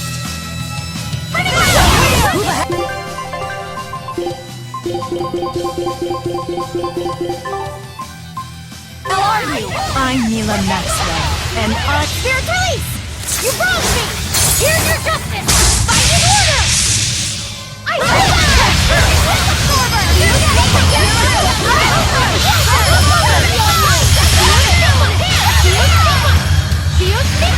Paint the town red!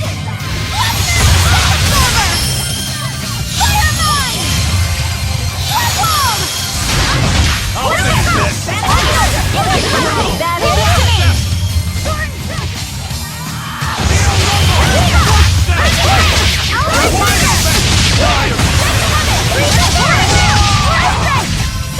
No mercy! Wounds that will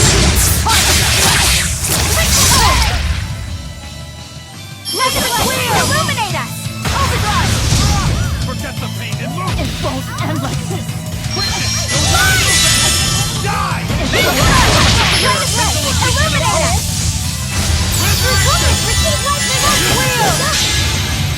flames, water dancing forth wind, be my glitter, my fear, elements I call thee.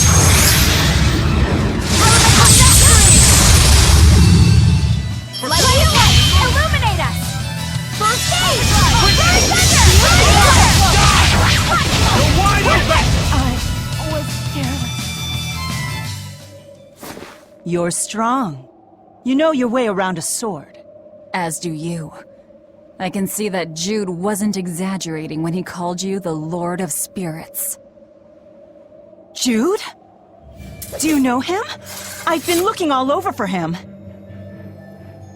He's right there. Oh, Jude! Thank goodness. I'm so glad you're safe. Mila, you can tell it's me? Of course I can. You're a lot smaller on the outside, but you're still you on the inside. Thanks, Mila. That being said, I haven't exactly had an easy time in this form. Yes, I can see how it might have given you some trouble. Leia and Elise would probably be worried sick, and Alvin would tease you mercilessly. I think there's a way I can change back. When I fought these guys before, I was somehow able to do it. You fought them? So they really are a bunch of no-good Penguin abusers. We're not, I swear. It's all a misunderstanding. It's okay, Mila. They're the ones who told me where to find you, and they're not Penguin abusers. Oh, all right then. I'm sorry. I didn't mean to go jumping to the wrong conclusions about you. Everyone, thank you so much for reaching out to me. No need to thank us. We just did the same as anybody would. I'm glad you found your friend. However, both of you are still stuck here. It's fine. The two of us will figure something out. We'll get Jude back to his normal self and find our way home to Riza Maxia. Yeah. Oh, do you want to come along too? You know this Penguin? Yeah, for some reason I've taken quite a liking to him. Something about him just feels familiar. I suppose so.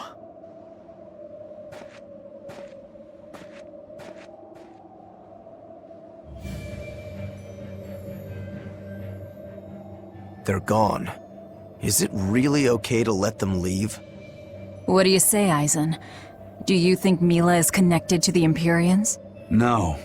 Her arts felt fundamentally different from the ones we Malakim use. Agreed.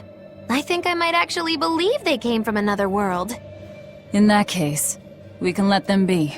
Since she took down that exorcist, I don't think we need to worry about her joining forces with the Abbey. Yeah, but couldn't she still join our side? I wonder. I feel like she might be a bit out of our league. I don't know. I think you two have more in common than you'd care to admit. We should leave them be. Besides, if they came with us, Eleanor might try to eat Jude. I would not!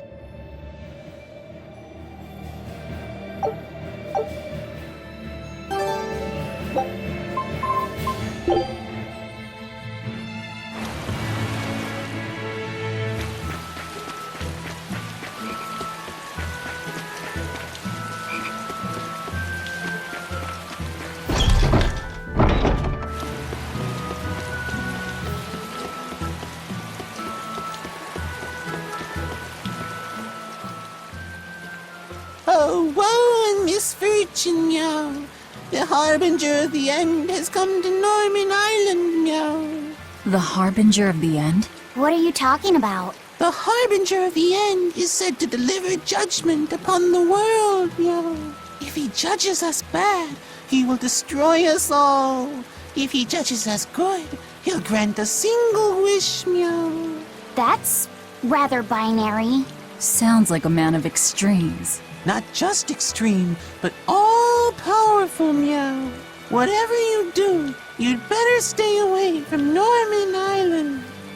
Okay, just stop. Stop telling us not to do things!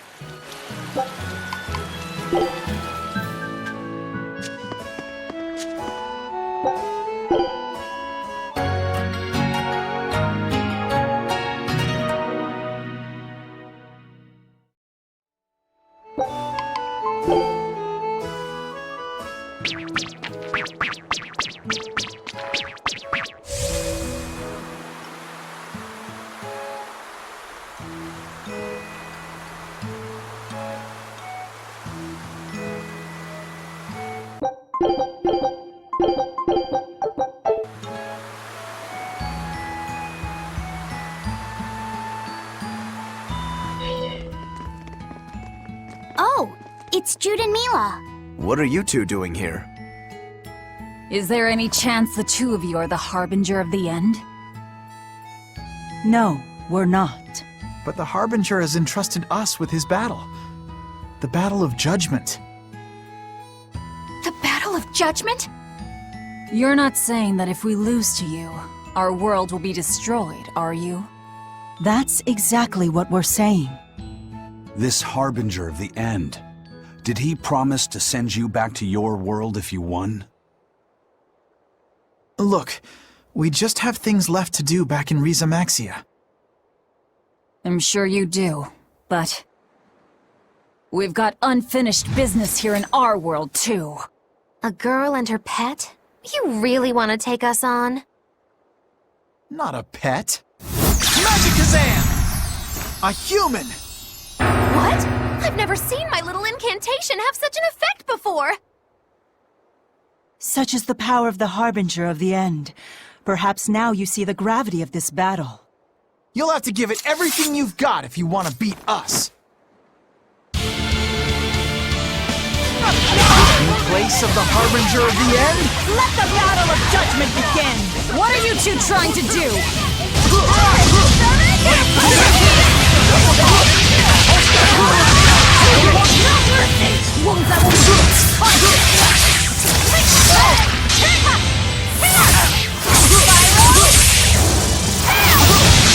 Die? Whatever comes next.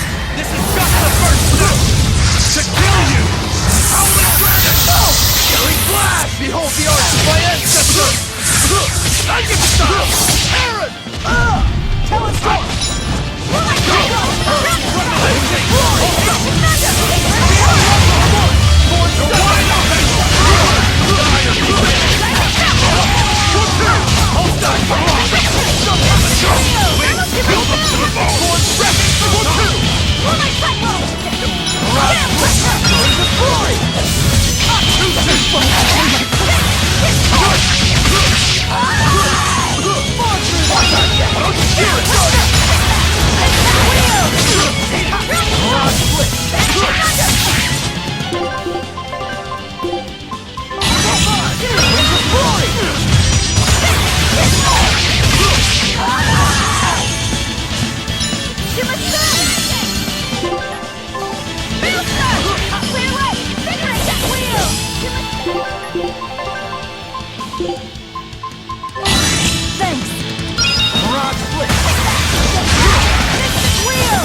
What? Blast away the shadows! Let me go!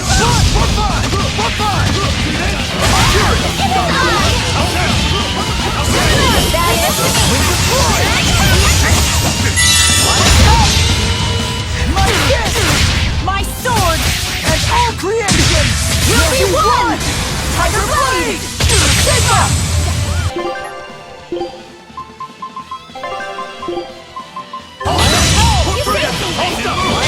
Nothing can stop my spear! Here goes nothing!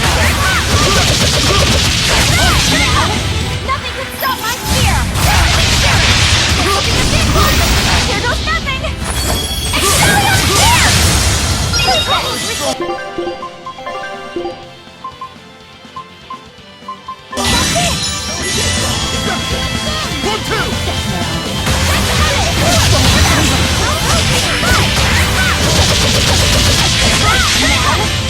can stop my spear! Here goes nothing! Ready to die? Think you can dodge? Just try! Perfect mayhem! Oh! Killing flash! Behold the arch of my ancestors! I'll get the style! Aaron! What? Let's do it, Velvet! The fight is over! Ultimate arc! Innumerable wounds! Overdrive! Open the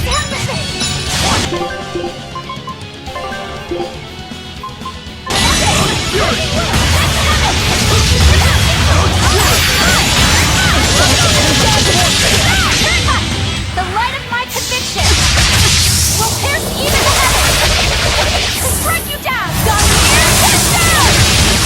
I was careless. I think we're done here. Mila! This fight is over. Victory goes to the woman there. I take it you're the harbinger of the end? Correct. I am the one who delivers judgment upon this world. As the victor, I shall grant you one wish. Whatever it be, speak it now.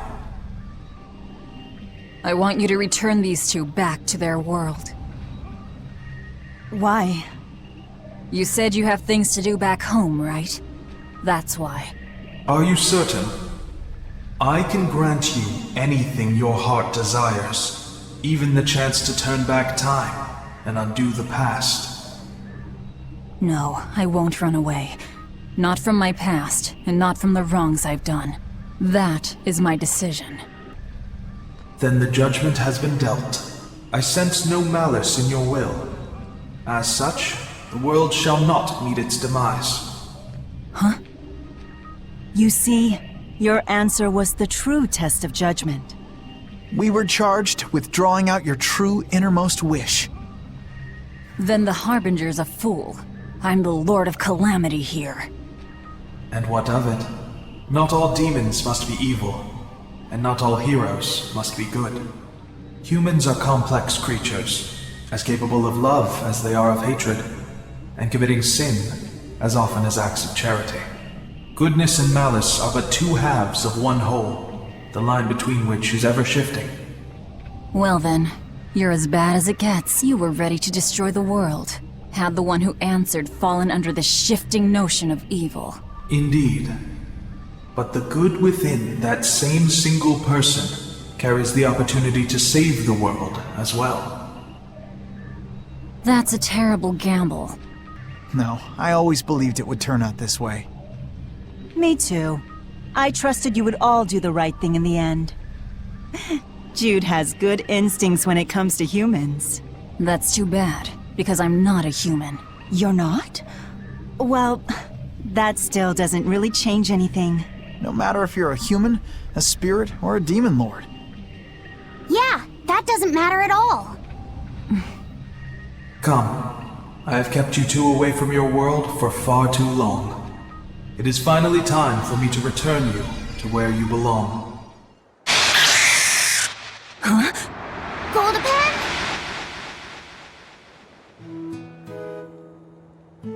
Was that Golden talking just now? When the end times come, a talking penguin will declare judgment upon the sinful. Goldapen is said to be an ominous creature that signals the end of the world. Oh yeah, I remember all that now. I can't believe that Goldapen was the harbinger of the end. That was a close call. If Velvet had devoured everything like usual, the world would have ended. Hey, I'm not the Reaper here. Anyway, I'm glad Jude and Mila were able to go home. Definitely. Although, I'm not sure I'll be able to eat penguin meat ever again. Indeed. Wouldn't want to accidentally nosh on the harbinger of the end.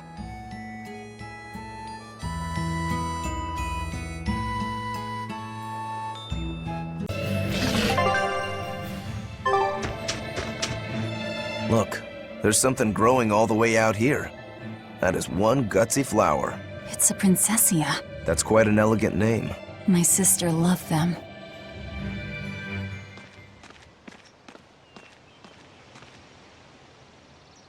I see. Thank you. And everybody's in position, I take it? Yes. Preparations are underway now. We're all looking forward to it. Not much longer. Keep up the good work. Of course. If anyone can succeed, it's you, sir.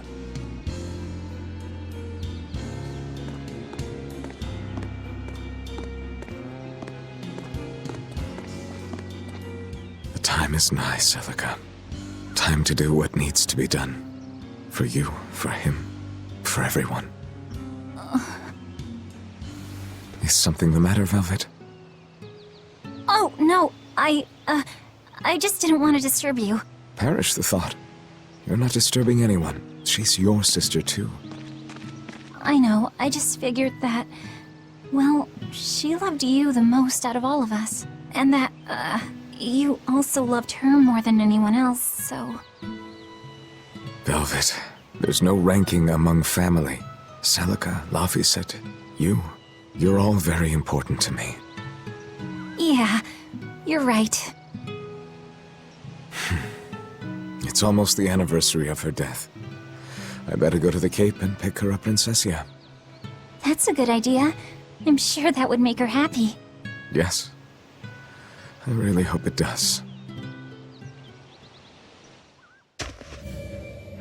That snake Artorias. They say flowers have different meanings and stuff, right? Any idea what princessias signify? Betrayal. Oh?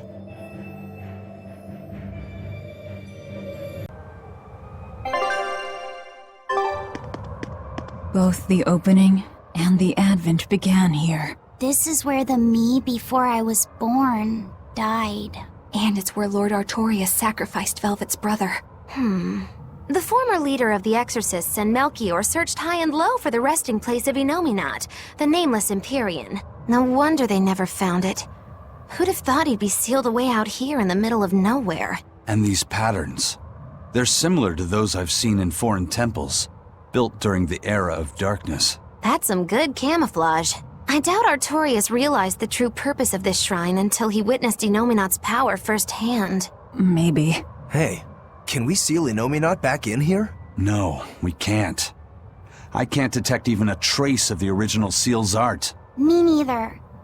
But I can tell you this is the Earth Pulse point. Oh well.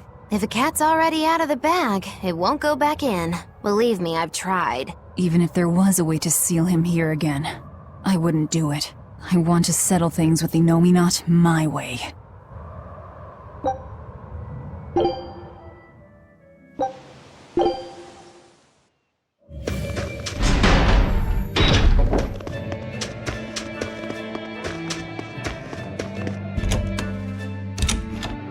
I heard that the Lord of Calamity appeared in Mercio. Now the whole town's been captured by demons. What is the Abbey doing? Why don't exorcists come around here anymore? The Abbey has abandoned us. If the Calamity shows up here, we're doomed. We either run or give up and drown ourselves in drink. If only Lady Teresa were still here. Why has it come to this? Curse you, Lord of Calamity, for everything you've done! You're quite the popular girl. Why not wave to your fans? Yeah, that's a good idea.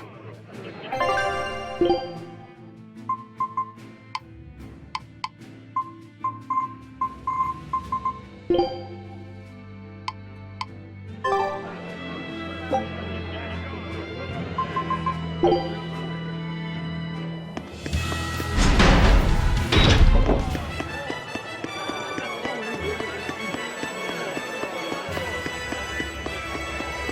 thought I could make things work out if I just got to the capital, but finding a job here isn't easy. We worked so hard and lived so well in that town. Why did this have to happen to us? We should tell the Abbey what happened. They'll help us and kill all those evil demons. We know that place better than anyone. We can help the Abbey recapture it. I'll never forgive those demons. Or the Lord of Calamity. I'm sorry.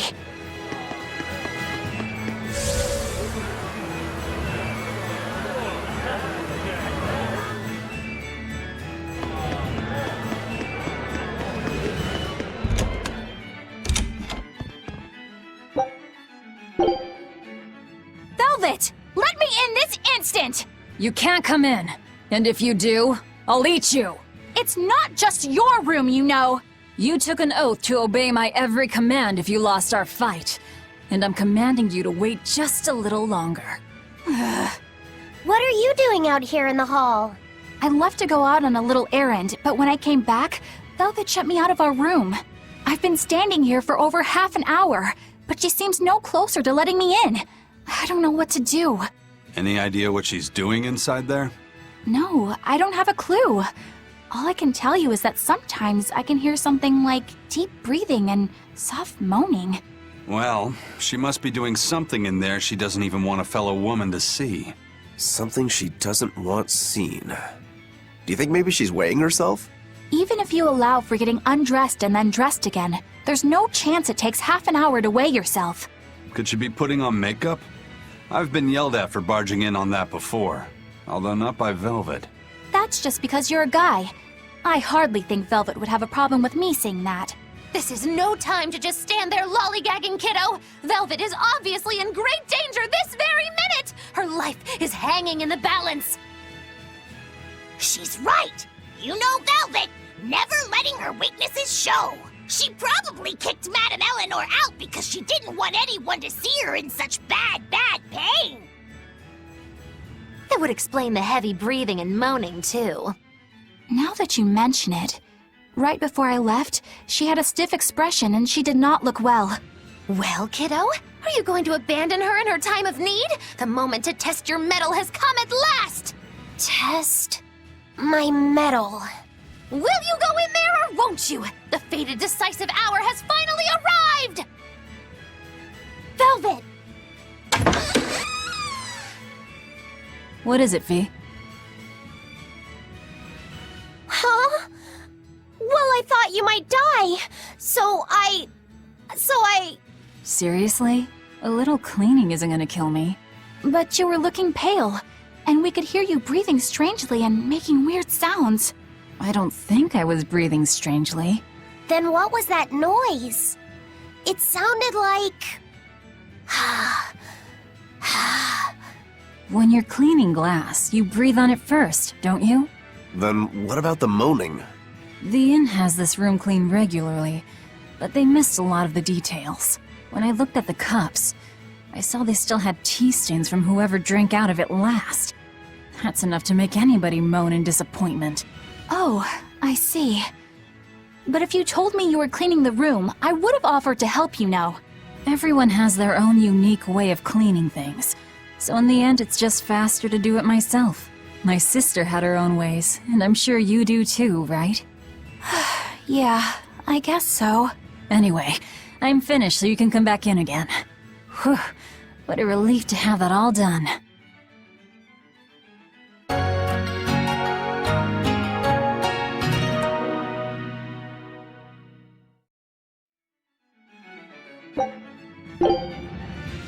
Benwick told me that you can mop the floor with the water you've used for washing rice, and it'll make the wood shiny.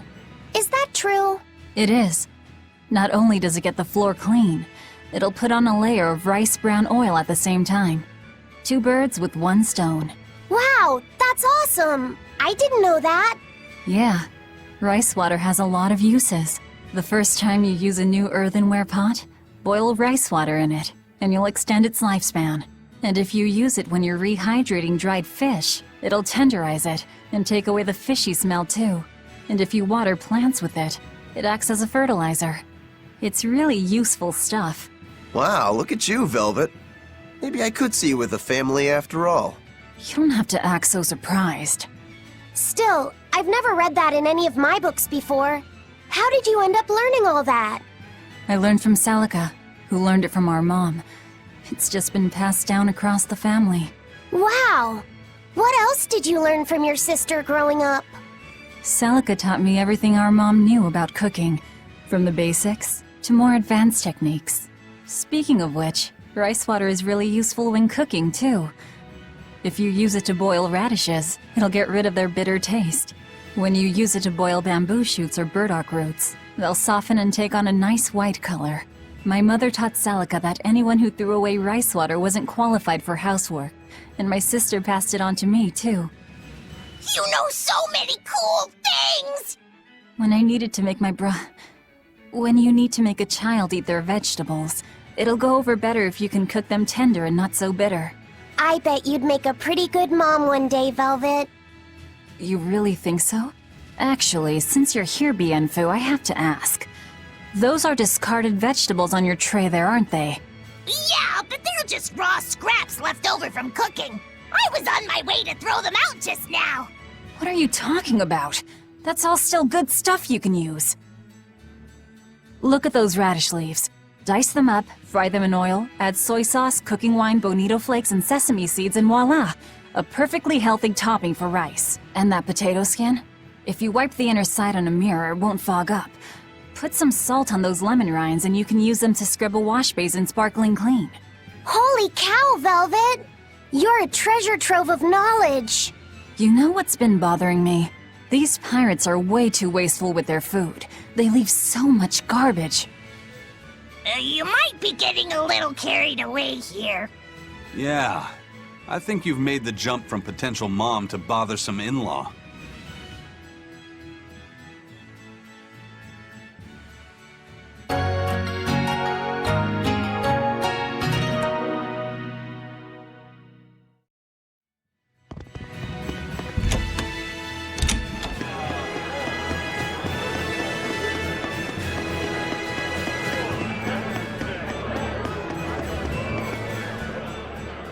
Hey, it's you guys. Remember me? We met during that whole thing with the Swordbreaker. You convinced me to stop being a bandit. Yes, I remember you. You made it to Logres. Yeah, I finally saved enough to open up my bandit cuisine restaurant. I'm just looking for the right location now. You didn't steal that money, did you? Hey, I said I stopped being a bandit, didn't I? I took on honest work to save up for this. Repairing roads, delivering relief supplies, lots of hard labor. You really did turn over a new leaf. I think what you've done is incredible. Really? All right. It was all worth it just to see that smile. Now that you've become a good man, I'm sure that even more wonderful things will come your way. Have you decided on your menu? Almost. I've got the eggless wild mushroom omelet and the highwayman's stew, but I feel like I need one more standout dish. There's a tavern in this town that has mabo curry that's just out of this world. I want to try to beat them. Do you have any good ideas for me? Maybe something that'll help me draw in the ladies? Maybe add a dessert menu? That might help. I know, like a theft by chocolate cake. Or a roasted pear crème brûlée tart? Well, that's certainly aggressive. Yeah, those sound great. Now my menu's complete. Hey, when I'm a big success, you want to get hitched? You shouldn't tease an exorcist. I'm not teasing. I'm serious. Marry me. Well, good luck with your restaurant. Ooh, rejection hurts. Miss Holier Than Thou delivered some just desserts. Sweet rejection. It'd make a good cake name. The taste of defeat is bittersweet.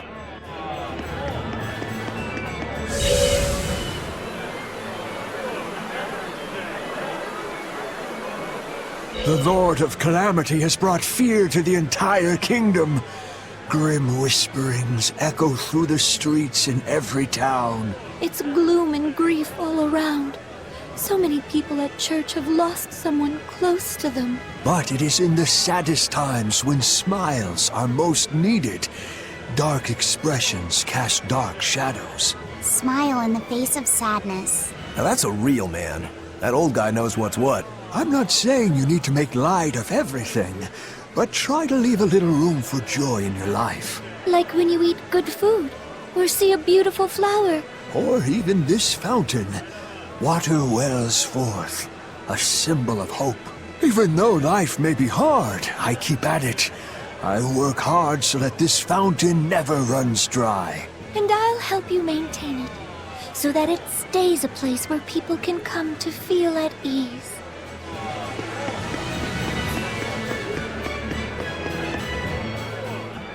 Now that there are less exorcists around, we can rely on the Abbey to do everything for us. We need to start by doing what we can do to make this world a brighter place. So where are you going to start?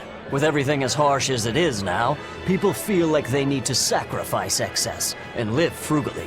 I agree that we should act in moderation and refrain from excessive luxury. But we need joy to keep us going, right? That's why we've decided to open up a restaurant. We want to make people happy by making good food and good drink. What sort of food will you make? That's what I'm researching now. I'm walking the world, trying different foods. I heard they have this amazing Mabo curry. But to be honest, the place looks a little intimidating. Just treat it like it's any other restaurant. I've been in there, and the Mabo curry is great. Really? So it's a Mabo curry even the kids can like? I gotta try me some of this. I wish you wouldn't call me a kid. My bad. I didn't mean to step on your pride there. I was too preoccupied with thinking about our restaurant's mission statement, and I neglected to consider your feelings. I'm terribly sorry. It's not that big of a deal. But what do you mean by mission statement anyway? We're a restaurant that's fun for the whole family. Our slogan is, we'll feed you from the cradle to the grave. It's supposed to be a place people eat. You might not want to mention graves. I think a person would need a lot of courage to go eat there. Whoa! Why didn't I think about that? You seem to miss a lot. Are you sure you're up for running a restaurant? We'll be fine. I studied up on a lot of restaurant management, and I plan on hiring a really good chef. All that's left is to select a menu and come up with a new slogan. Instead of cradle to grave, how about from this life to the next life? Your food's killing them either way. Rats! I can't think of anything. How about fine dining, from baby teeth to dentures? Not bad, eh? That's fantastic! It gets rid of that whole dying thing. I love it! We'll use it. They've got a long road ahead of them.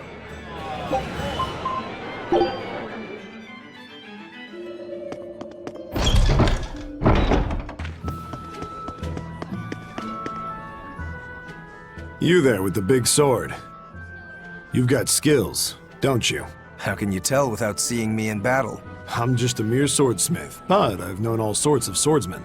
Sometimes a sword's spirit is much weaker than its owner's, and it can't match his prowess. Other times, the sword's spirit is too strong for its wielder to master, and it holds its owner in disdain. You can tell?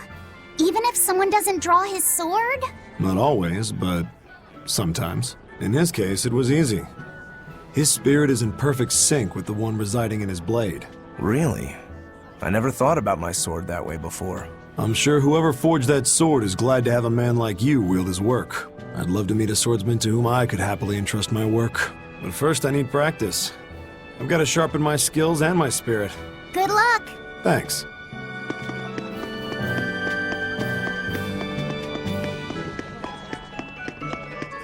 I heard that this recent rash of demon attacks is the work of a demon known as the Lord of Calamity. I heard that too. They say she built a nest in Mount Killaros where she breeds swarms of demons like some kind of queen ant. Really?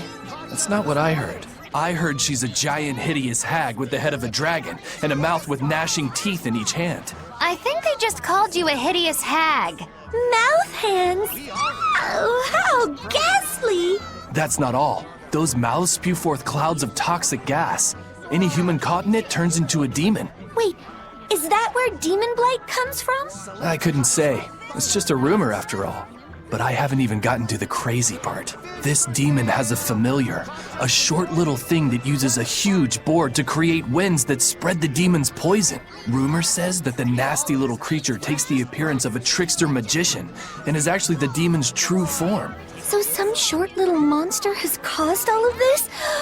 Kind of makes you hate anyone short, doesn't it? So the Lord of Calamity is actually a short, phony magician. What do you know? Woe is me! My cover's been blown! Go, my hideous hag! Devour those meddlesome humans!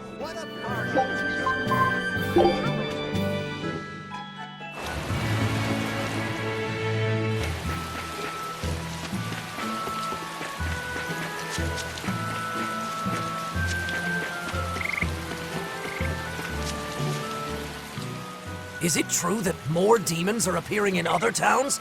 And that some exorcists have suddenly lost their powers? Yes, I'm afraid it is. Is everything going to be all right? Leave her alone, son. You're bothering the exorcist. I just wanted to know how other places were doing. In every city, the frequent demon attacks have endangered lives, caused chaos, and hindered travel and trade.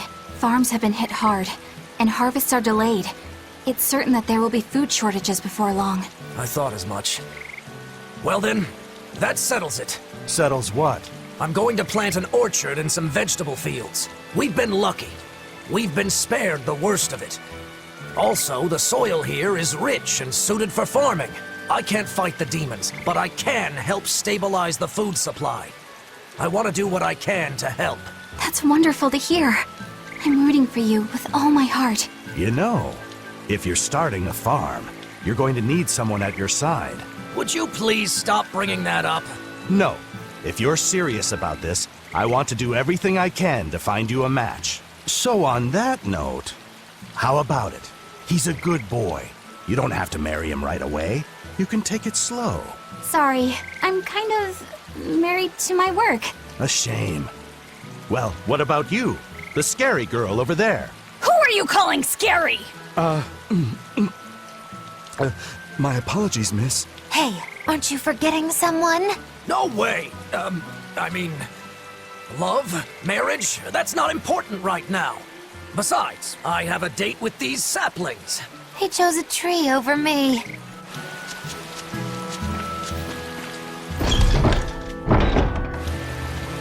Mercio was attacked by the Lord of Calamity and the town was lost. They say a bizarrely dressed witch chased down the townspeople and devoured any she caught. That must be the Lord of Calamity.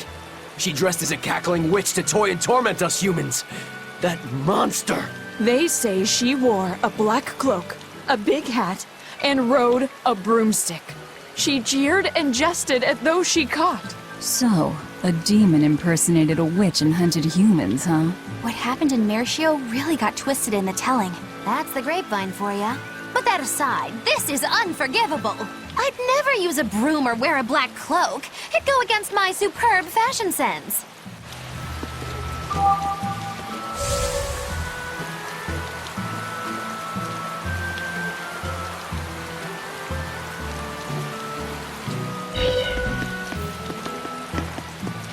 That place really was a prison island. Worse, I heard that's where the Lord of Calamity was born. Where did you hear that? From an exorcist who lost his mallet and caught the demon blight. He screamed it as he was killing his exorcist buddies. It happened in the forest. I managed to hide. I've never been so terrified in my life. An exorcist turned into a demon. He must have lost himself when he lost his Moloch. Looks like we really did a number on the Abbey. If that's true, then it means the Calamity was born right under the Abbey's nose, and they let her escape. How could they let that happen? I don't know, but I guess it means the exorcists aren't perfect. I thought that if we followed the shepherd, the Abbey would save us. But maybe that was just wishful thinking.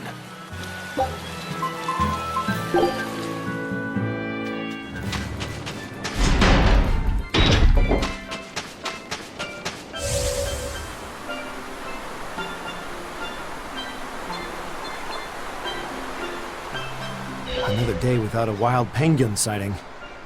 How are things looking at the penguin farm? Not good. They're still listless. I tried changing their feed, but they barely touched it. With the weather what it is, the sea temperature has gone down. Maybe that has something to do with it. Maybe so. I've been pulling up different fish around here lately, too. And get this, I found a kraken queen in my nets the other day. Normally, you only find them in the northern oceans. Kraken Queen? If this keeps up, Isolt's fishing industry is in dire peril. We've got to do something about this. Fishermen and penguin farmers. We should all get together and have a meeting to figure out what to do. By the way, you get smacked about by that Kraken Queen? Oh yeah. Those long whip-like tentacles did a number on me. I loved every moment of it. Oh man, lucky!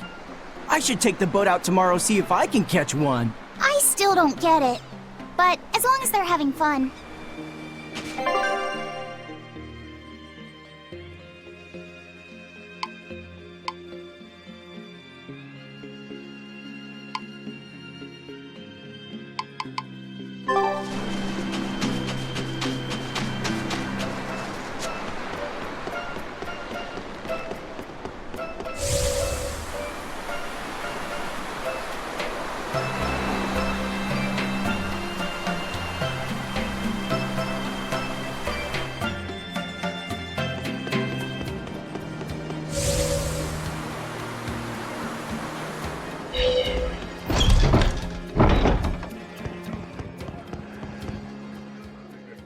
Haria village getting wiped out by demon blight. Really makes you think, doesn't it? Like, if they had abandoned their faith in Aminoch and moved to Isolt, they might have been saved. I'm glad they didn't come here. They deserved it. It's their punishment for heresy. How could you? No one deserves that fate. But didn't that priestess and her daughter turn first? That's what caused it to spread. But look at us here in Isolt. Not a single case of demon blight. That's the only possible explanation. They were crazy to resist the Abbey. Shame on you. Don't speak ill of the dead. No one wants to become a demon. I had a friend in Haria. She was a good person. Whether she believed in Aminoch or Innominat, she was a person just like us. Our islands were her home. Perhaps I have no right to say anything here, but please, don't ever lose that kind heart of yours. That's the best way you can honor the memory of Haria's people. I won't. I'll go there soon with an offering of flowers.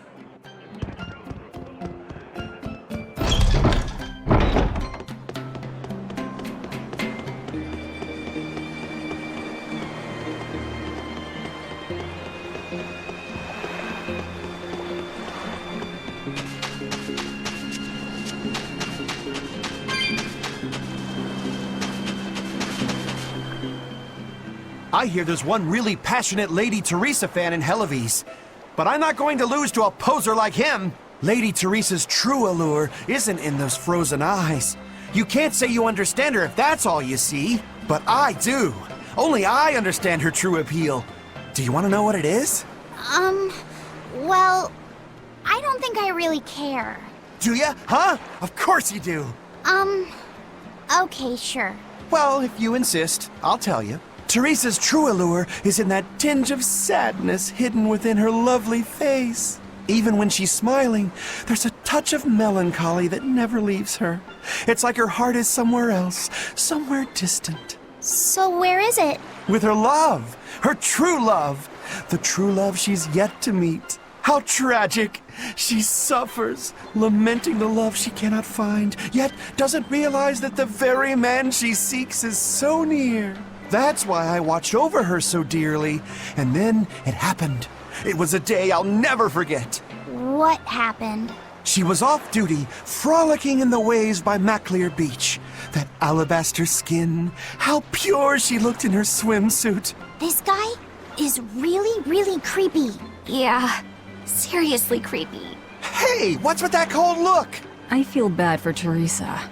She had to protect creeps like this guy, too. What cold, cold eyes you have. Velvet, Eleanor, quickly, avert your gaze! If you keep looking at him with disgust and disdain, you'll only stimulate this perverted freak! Come on, everyone. Let's go. No, come back! Please! Scorn me! Despise me!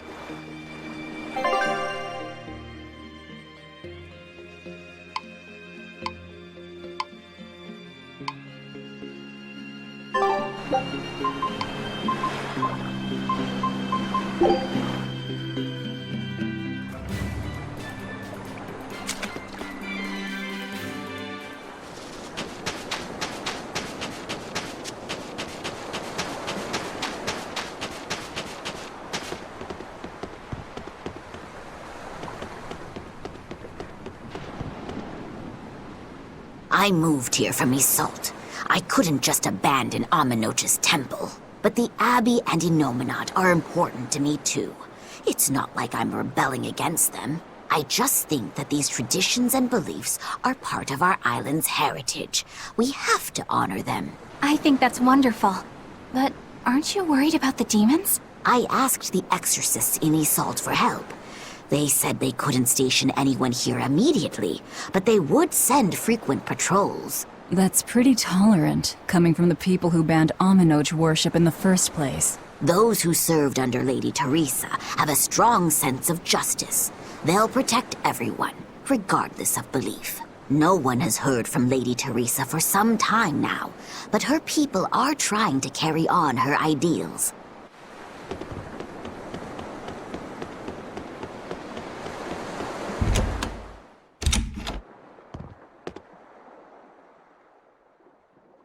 Sadly, the ceremonies and rituals of the Amenoch faith were lost with its priestesses. We're trying to recover them. A number of people moved to Isolt from the village. We're going to try to interview them and record what they know. This place used to be an inn. Will you reopen it?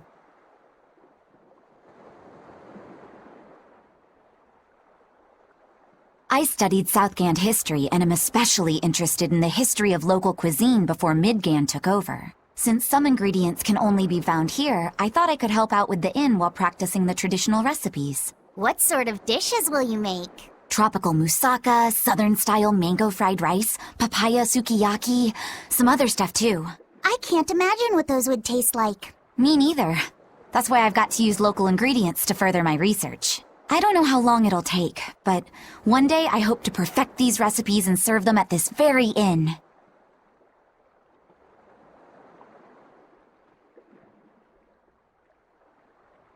I wish you luck.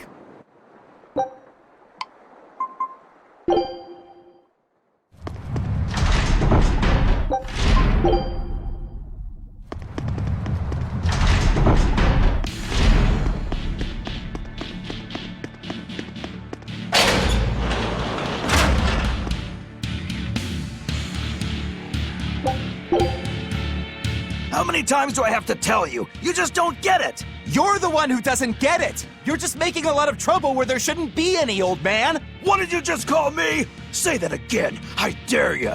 Both of you, shut up already! You're making so much noise that I'm tempted to devour your heads just to get some peace and quiet! Honestly, I find it odd how you pirates, who are on the same side, are always fighting. Yet you don't hesitate to rescue shipwrecked Abbey sailors who are your enemy. What's so hard to understand about that? You're treating your ally like your enemy, and your enemy like your ally. Seriously? You still have a lot to learn, apparently. What the hell does the Abbey teach you, exorcists? You talk all about going around helping people, but you don't know the first thing about sailing. Are you implying that the first thing about sailing is to help your enemies? I can't explain it to the likes of you. Benwick, you explain it to our esteemed exorcist here.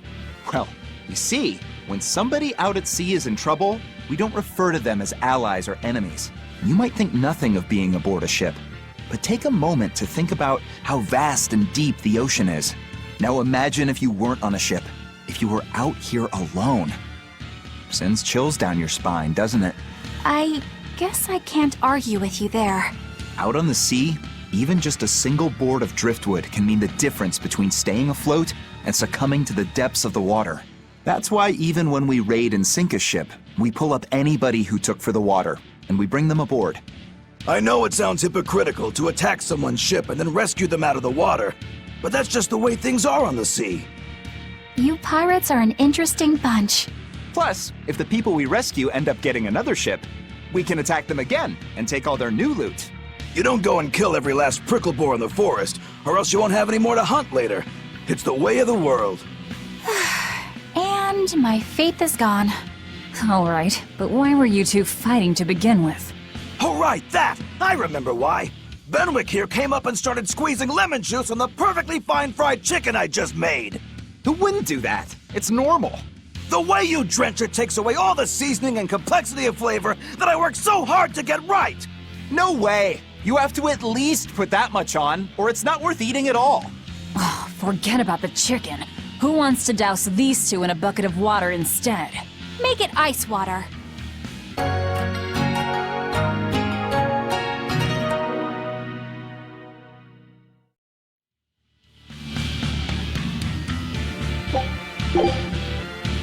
Dial, Medusa wants to use some octopus demon to make dinner tonight. Let's go catch some together.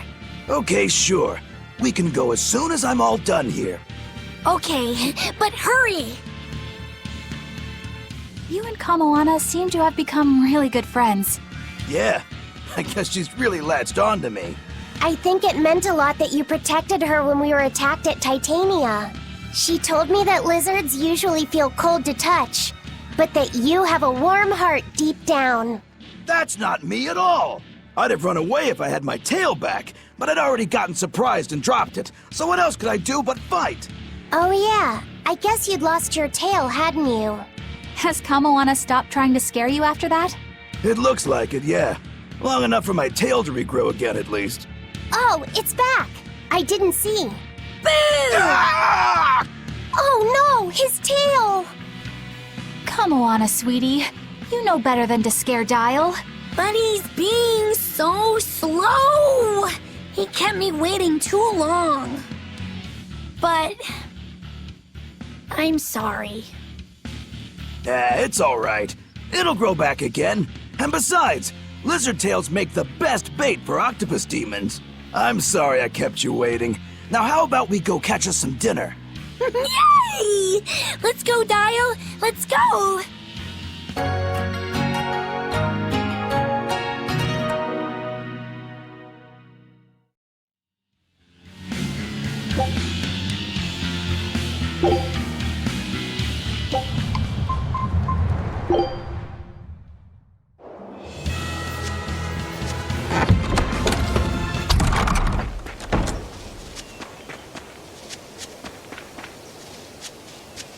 I still have a long way to go before I perfect my new drink, but I did discover something useful already. If you steep the radish bells in barley wine, the poison is denatured, leaving behind a hearty flavor. Sounds like snake wine. Exactly.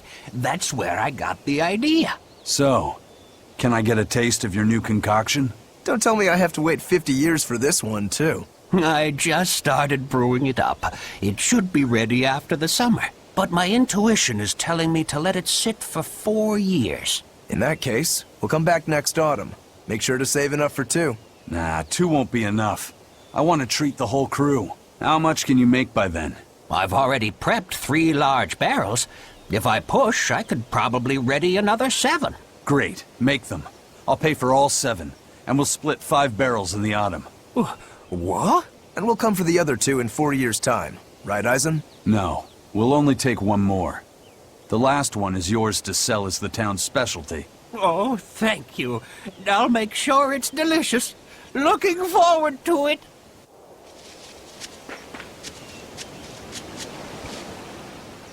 She had the idea to build a great bell tower and make it the symbol of our town. We'll make the tower out of stone, tall and proud. Then we'll hang the biggest bell in the land here. The wind whistling down from the mountains will carry the sound far, far away. Wouldn't that be wonderful? Yeah, it sounds great. Where are you going to quarry the stone? The stone we get from the mountains near here is dense and smooth. Perfect for constructing buildings with. You know your rocks. When I was deciding on where and what to farm here, I spent a lot of time researching the nearby geology. Not only does she have the knowledge, she has a great logical mind. She's been a terrific help in getting this plan off the ground. And he's got the good ideas, but he tends to leap before he looks. Since I don't get flashes of insight like he does, he's given me all sorts of ideas for improving my farm. Now we're trying to find the perfect metal for the bell. The metals and their ratios used when casting the bell will change its sound dramatically, right? That's right. We're testing all sorts of alloys, trying to find one that produces a smooth, pleasing sound. I hope you can find a sound that will soothe the hearts of those both near and far.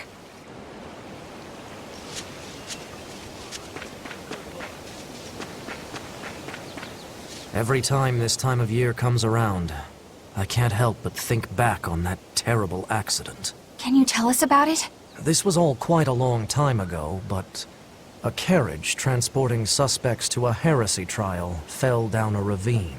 I was the one who first found them, and let me tell you, it was a nasty sight. Oh, right. I remember hearing about this. Well, these were people who'd made a killing running dodgy shows, so their luck might have just caught up with them. Did anybody survive? Apparently not.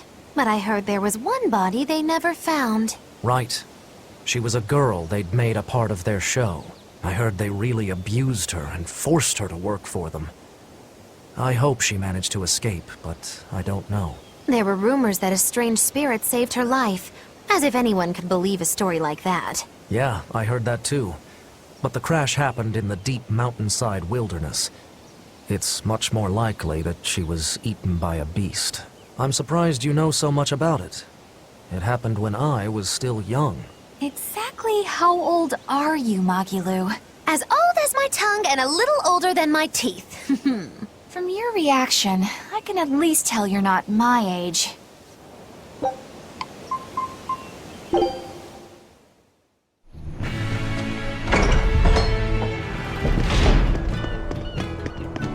Oh, hello again, Doctor. Good day. May I order a bouquet? I need it this weekend. A bouquet? Is it already that time again? You're heading to a ball again this year? That's right. A ball? Same as always. Nico's favorites? No, I'd like to order lilacs this year. Lilacs? I thought I'd tell her the news when I visited this year. So, you finally decided to marry? I have. I could never forget Nico. Not a day goes by where I don't think, if only I'd made up my mind sooner with her, then asked her to move here. She wouldn't have been there on that tragic night. And yet, I have to move on. I think that's the right decision. We can't give up on our lives over those who have left us. We have to live! I'll make the biggest lilac bouquet you've ever seen. I'm sure Nico will be happy for you. And congratulations. Thank you. Why a lilac bouquet? Lilacs have a special meaning. A treasured memory. I see. I hope his message reaches her. Yes, I believe it will.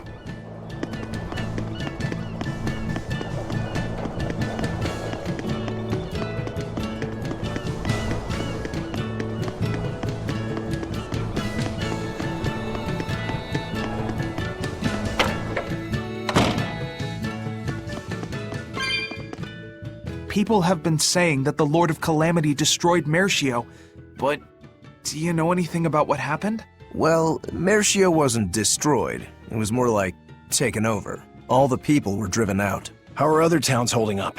Well, there are more demons around than before. I'd say people are getting nervous. Is the demon blight really spreading? It's the worst it's ever been these past few years. In that case, it's more important than ever that we settle Eastgand. Eastgand has had the least trouble with the demon blight. More importantly, there's room here for so many to settle. So, you want to build a new town? Yeah. I'm thinking of the area around Lake Pernia. It's high up, but it's good land. Ready access to good fresh water is a big plus. The soil is rich there too, so it'd be a good location for a town. All right, now I'm getting excited. Me too. It won't be easy, but in this world, what is? Besides, I want to do my part to help people. Okay, last thing we'll need is ladies. We can't start a town without our better halves. Before we plan our town, we'll need to plan for romance. Don't waste your time. What? No woman will fall for a guy who whines about needing love or romance to make something of himself. If you want proof, look no further than the icy glares these ladies here are giving you. Oh, that's scorn. I've never seen anything like it. Still, it'll be lonely there with just a bunch of guys. Speak not of dreams. Become them. I read that in a book once. People are drawn to those with conviction, who work hard to fulfill their dreams. In other words, find passion in something, and someone will take notice of you. A long time ago, I read that the secret to finding love is not to fall for someone, but to make someone fall for you. Okay, let's do it. Let's make our lakeside town a reality. Woohoo! The girls won't be able to keep their hands off us.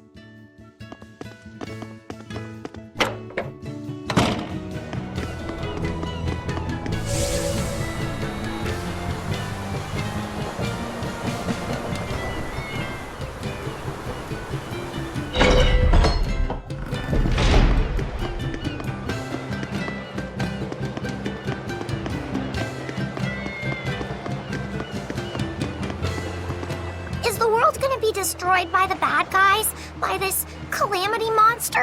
What'd I tell you about asking weird questions to strangers? Sorry, he's a real handful. I don't mind. My little brother was full of curiosity too, always asking everyone all sorts of questions. Oh, is this your brother? No, I'm not. So the world's gonna be destroyed? What would you say if I said yes? I don't want to be destroyed!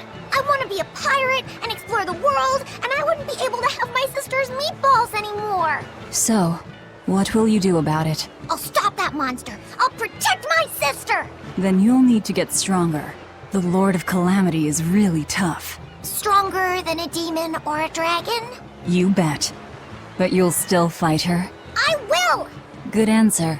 As a reward, I'll give you a good tip. If you want to get stronger, you'll need to get your own compass first. A compass? Isn't that for ships? That'll make me stronger? Yes. I know a boy who found a compass.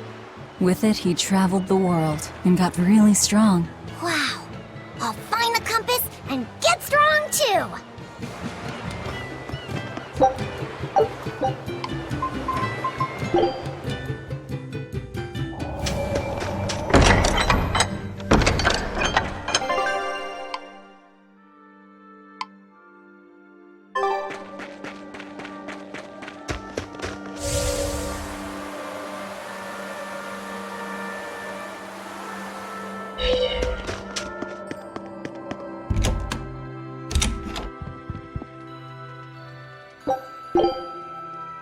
Grimoire, could we talk?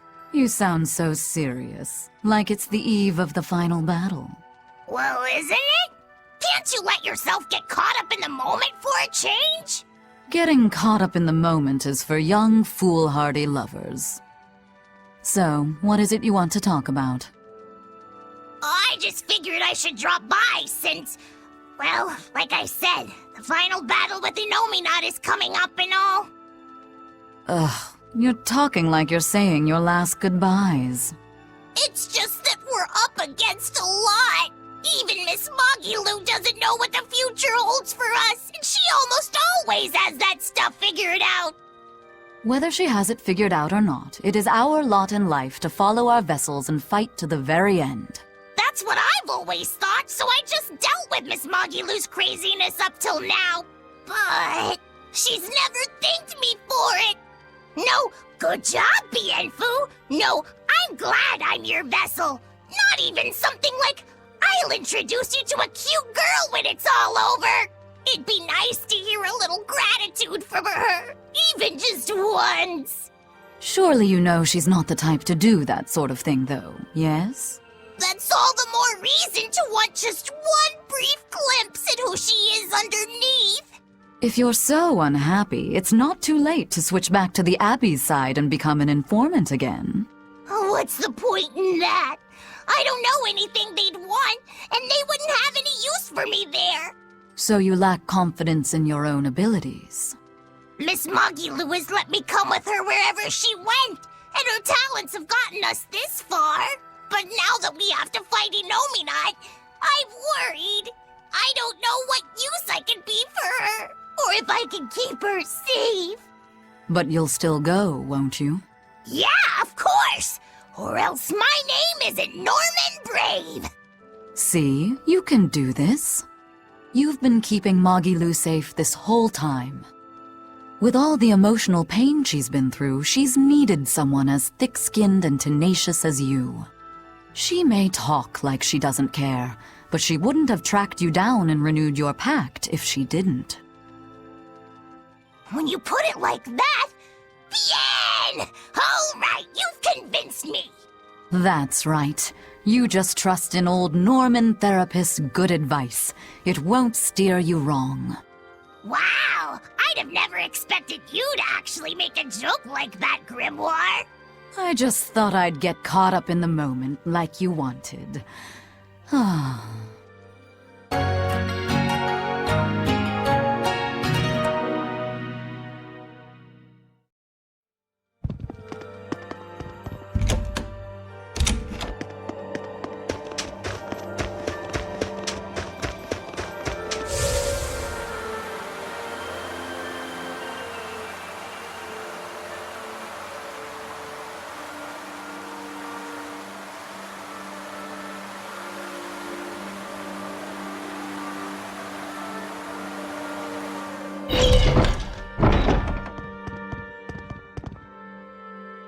Magilu's real name is Magilanica, isn't it? Yes, it is. She's always been so distant.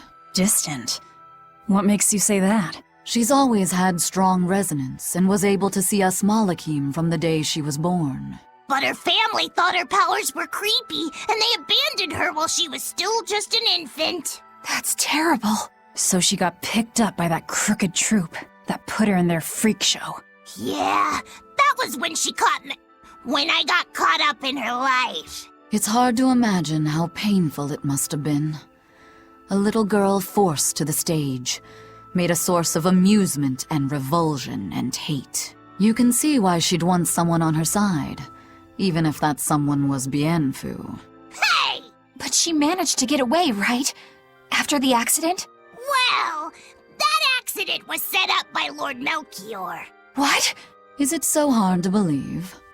Melchior was looking for someone he could shape into becoming his worthy successor, so he made sure she survived the wreck. He probably justified it as saving the world. Tell me, Grimoire, what's your connection with Melchior? I don't really have one. I knew the former head of the Exorcist a little, but I stayed out of his way. He never talked about personal matters. At least not while he was sober. As I recall, Magilu trained under Melchior and rose as far up the ranks as Legate. That's right! She worked really, really hard to get there, too. Magilanica Lou Maven.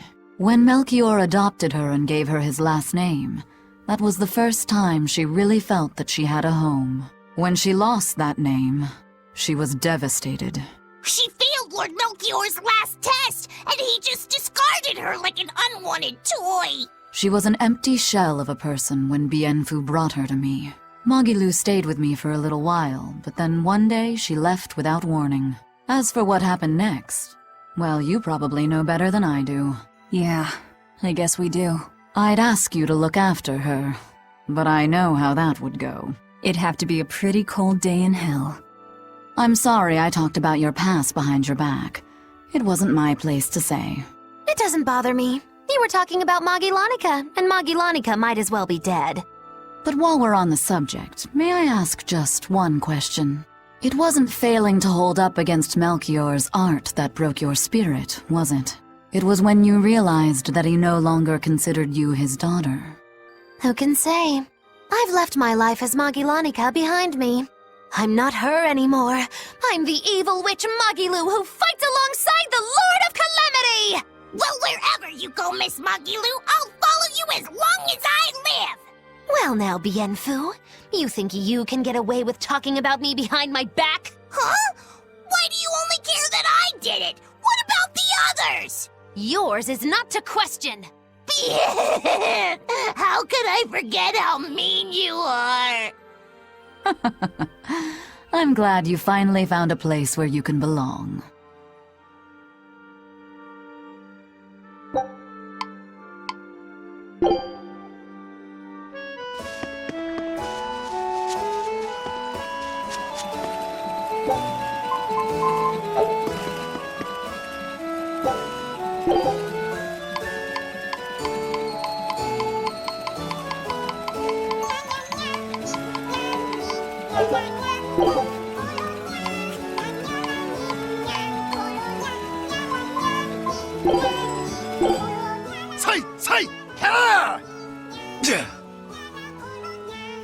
I see you're at it again. Am I that predictable? That stance. It's called nothingness, right? A clear state of mind and all that. Does it look meditative or something? I wish it was, but really it's the exact opposite. It brings out all my negative thoughts. My hatred, my doubts, my ego, my anger. I take up my sword to cut myself free of such wrongful emotions. At least, that's what I used to think. But that's just not possible, is it? Not for anyone. Hell, even if I could let go of that part of myself, I'm not sure I'd want to. Because if you let go of your desire to kill Shigure, you'd lose your purpose in life? My spiteful thoughts, my wrongful feelings, my pride, my inner contradictions. All these are parts of who I am. Through practice, I learn to embrace who I am, the good and the bad, and become the swordsman only I can be. That's the only way I will achieve what cannot be done. Defeating Shigure. And Shigure. He's already at peace with his inner self. Exactly. And so are you. You really think so? I do. That's why I will never give up. Besides, I still need to repay my debt to you. Well, I look forward to seeing the final results. That's for sure.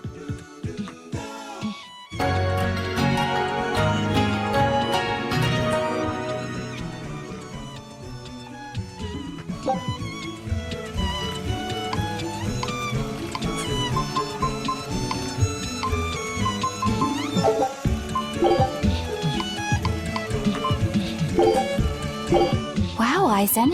Your palmiers are every bit as delicious as the ones you can buy from a baker. It takes a lot of time and work to get that good. They say it takes 3 years to master caramel custard, but 8 for palmier. I never figured you for someone who would be so passionate about baked sweets. What? So just because I'm a pirate, I can't bake? No, I didn't mean it like that. It's just that these are so good, and you made them with such perfect attention to detail. My sister likes palmiers. Ah, and she... Sounds like there's a story, if you don't mind us asking. You're right, there is.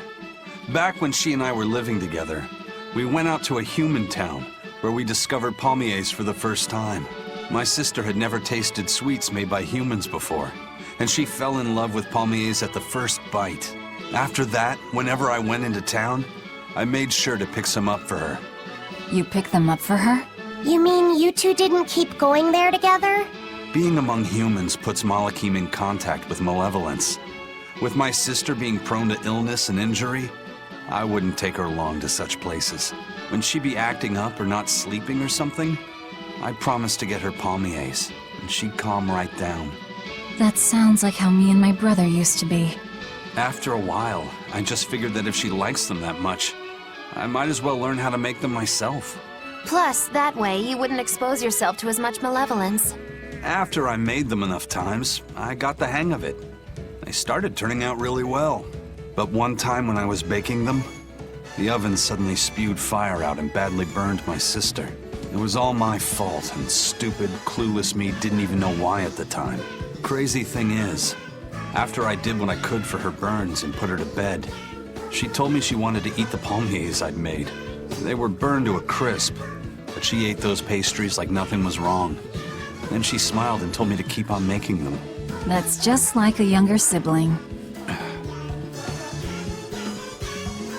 He just wanted to do something for his sister, only to be confronted by how bad his curse is.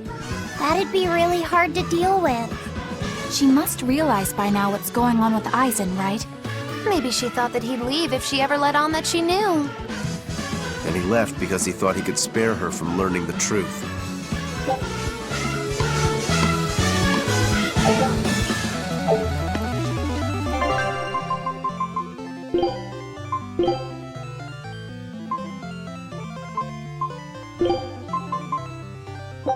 Eat up. It's the chef's recommendation.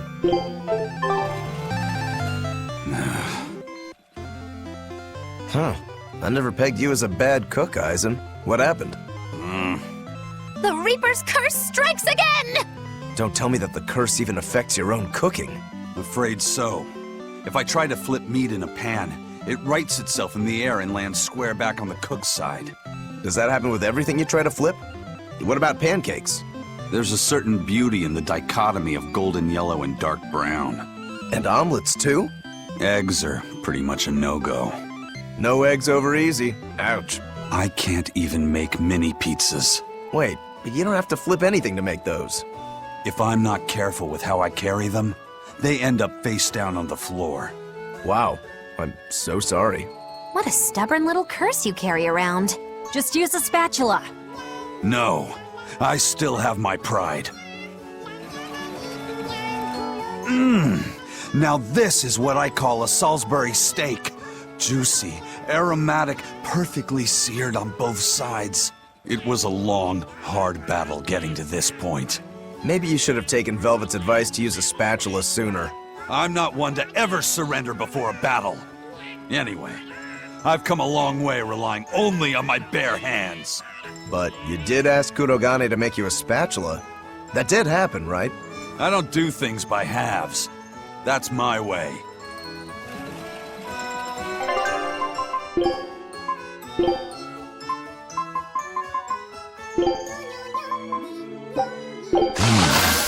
Now this is a thing of beauty.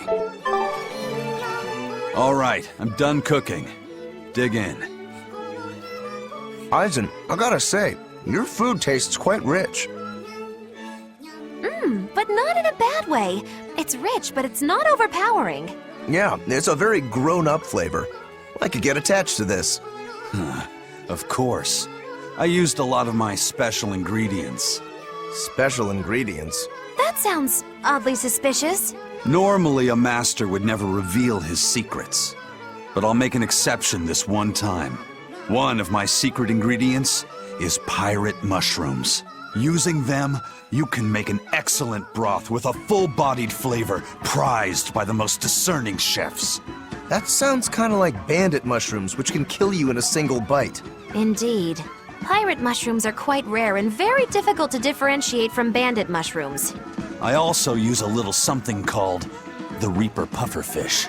Isn't that fish so deadly poisonous that its juices could single-handedly put down an entire herd of elephants? No more than a handful of chefs could prepare them in a way that would actually be edible. Yeah, but the flavor is sublime. It'll make you think you've died and gone to heaven. You don't mean that literally, right? You prepared the fish yourself, yes? Just so we're clear? Of course I did. I'm in charge of my own knife. I take full responsibility, from scratch to finish. That's just my way. I think I'm starting to feel a little dizzy. Me too. Reaper cooking is no joke. It's to be respected and feared.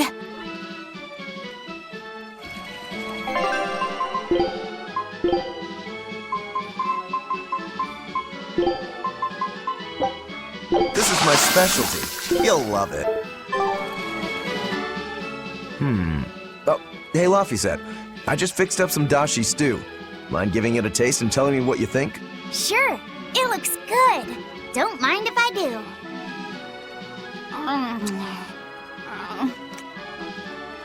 So, how is it? Well, the mochi pouch is really hard. Yeah, isn't it? Actually, everything in it was hard. The radish, the fish cake, the beef, the octopus, everything. Is that how you normally like it? Heavens, no! Dashi stew is supposed to practically melt in your mouth. I must have done something wrong. But I don't get it. All you do is stick the ingredients in the dashi broth and let it simmer. Anyone can do that. I let it all simmer for a good long time and everything is still hard. Even the sticky rice. How does that happen? Yeah. I wonder where it went wrong. It's probably the konjac. It can make the meat and the radish harden up and prevent the mochi from getting soft. What you need to do is parboil the konjac in a separate pot, and then add it into the stew when it's almost done simmering. Huh. I didn't know it mattered how you put everything together. Is that why the burdock roots turned green too? Got it in one. It's the same thing that can turn the water pink when you blanch green beans. Wow, I'd never have guessed. But there's just something so satisfying about throwing everything in as one big heap. It can be hard to resist sometimes. I understand the feeling. One time, I caught a grasshopper and a praying mantis and got so excited, I put them both inside my bag together. Let me guess. The grasshopper didn't make it. No, it did not. Well, let that be a lesson. Mistakes are okay so long as we learn and grow from them.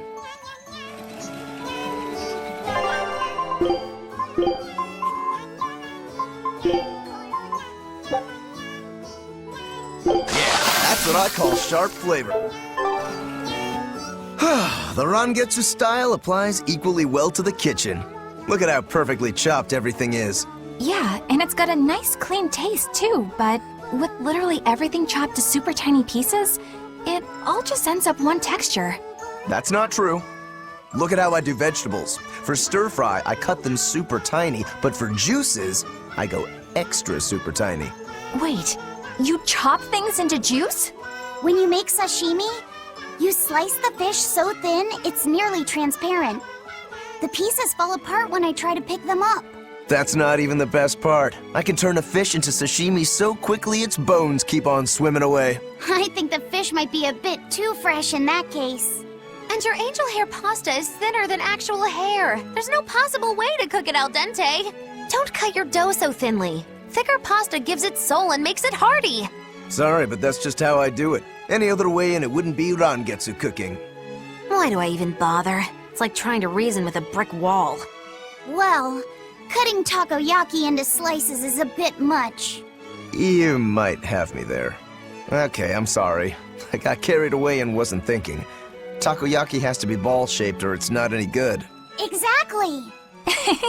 See? We can get him to agree on some things. You say that like it's a good thing.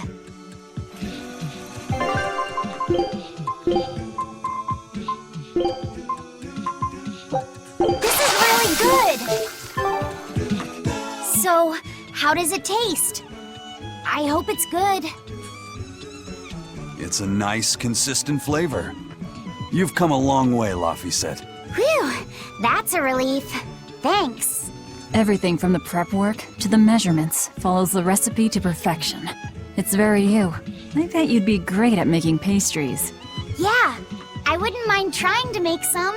So long as you're all right with some simple things, I'd be happy to teach you. That would be great. I also want to try making my own ingredients from scratch.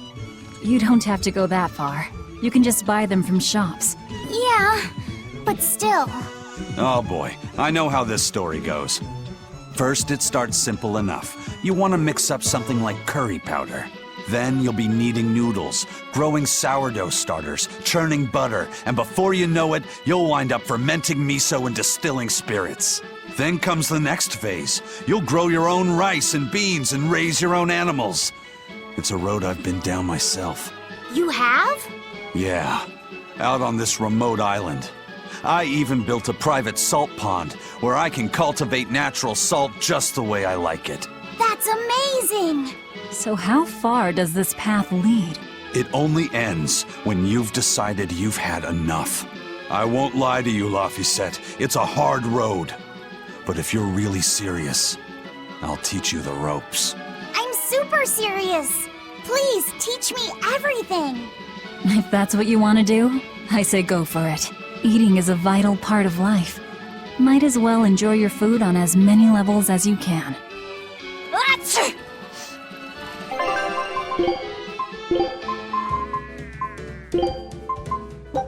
Marvelous! I knew my secret ingredient would work. I finally finished my culinary masterpiece! Eat your hearts out! Wow! I can tell you put a lot of care into this, Magilu. Yeah, it's really refined. There's a lot of subtlety to it. Color me surprised. I figured the only thing you'd be good at concocting was poison. You know what they say. Jack of one trade, master of many. Once you're a witch of my caliber, cooking comes naturally. Are there really that many similarities between cooking and witchcraft? Oh, so very many. For instance, the first steps in preparing a broth are the same as for brewing cursing concoctions. Wow! I had no idea. Cursing concoctions? And the way you prepare the ingredients for a love potion can be readily applied to how you make simmered dishes. Really? Love potions? Think of the similarity disparities like this. In both witchcraft and cooking, you have to think about who's going to consume your creations. It's very important. I think I understand what you mean. It's the way you put feeling into it.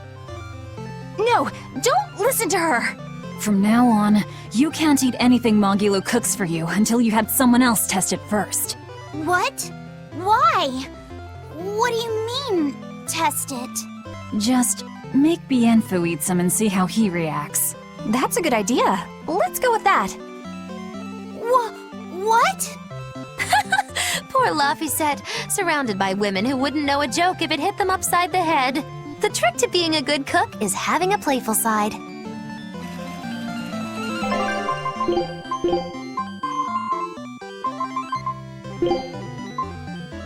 Yes! That's perfect!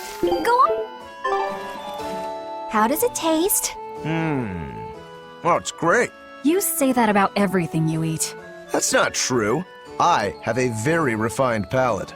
Eleanor's cooking is, you know, how do I put it? Her dishes have gotten more flexible.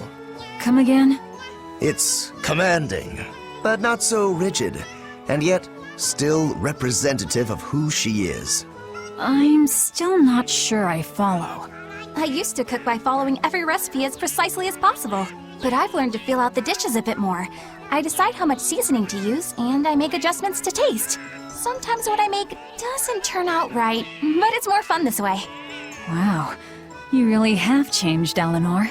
That's what I meant when I said her dishes were flexible. I was right. Rokuro, don't talk with your mouth full. You're getting food everywhere. Sorry. I couldn't help myself. You did it again. Look, it's all over your face. Act your age, Rokuro. Sorry again. There's something else I've been meaning to mention. Do you realize you hold your chopsticks incorrectly? Oh, you noticed. It's an original way I came up with myself, because I didn't want to imitate Shigure growing up. Pretty nifty, ain't it? No, it's not. It's horrible manners. Corrupted manners at the table leads to a corrupted soul. Hold your chopsticks properly. I'm a demon, so I think that ship has already sailed. Properly! All right, fine. I don't think my Rangetsu's sword training was ever this strict. Huh, maybe Eleanor hasn't changed all that much.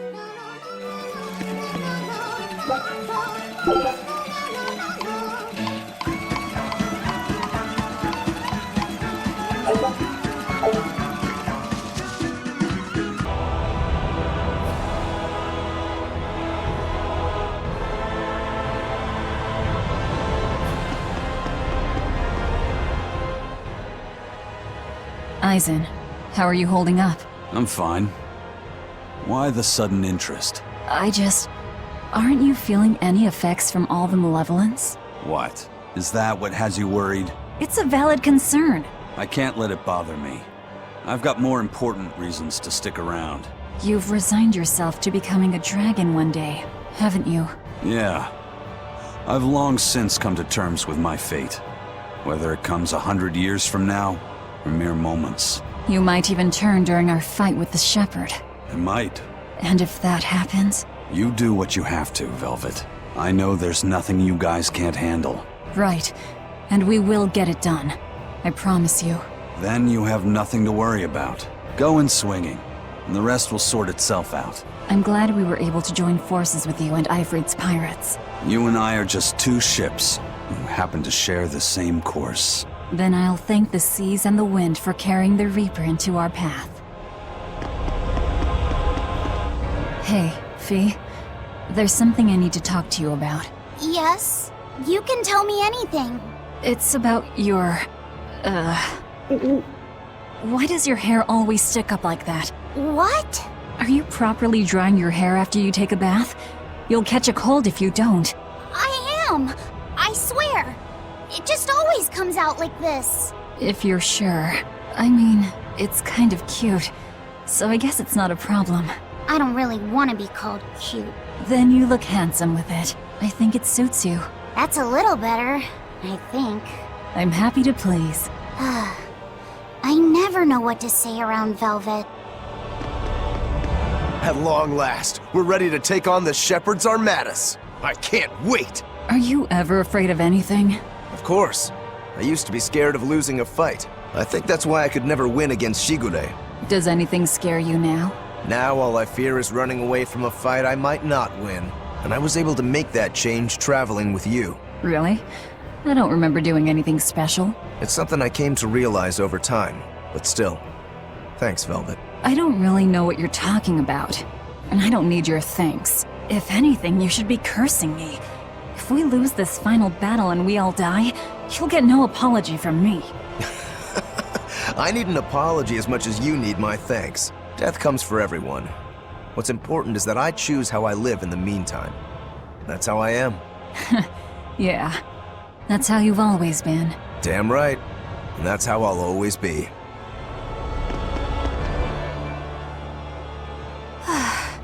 It's almost time, isn't it? If you keep being so nervous, you'll make mistakes at the worst possible time.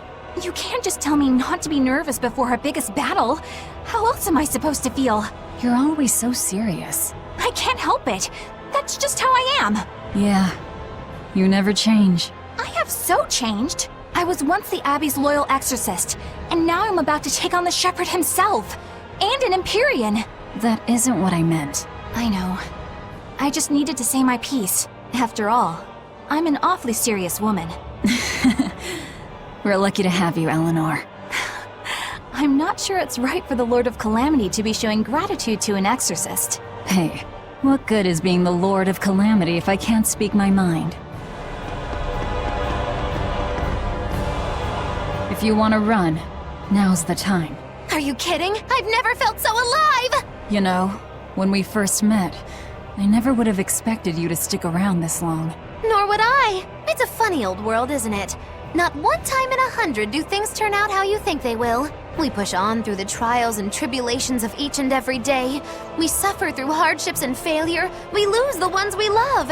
And then we die. Do you think we were born into this world to suffer? What I do know is that if success was guaranteed, we'd never get anything done. Uncertainty is what spurs us onward. Forward we move, if only by one step at a time, towards somewhere different than here. Through sadness and anger and joy alike. Life is all about that journey. Are you feeling okay, Magilu? You're actually giving me sound advice for once. Life's not all horribleness. We shouldn't be so quick to lay down and die.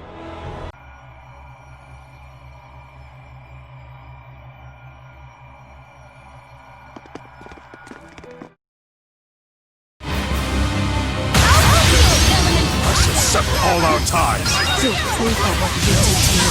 Let's go, Steve! Yeah, I'm gonna fly too! Right your side, Velvet!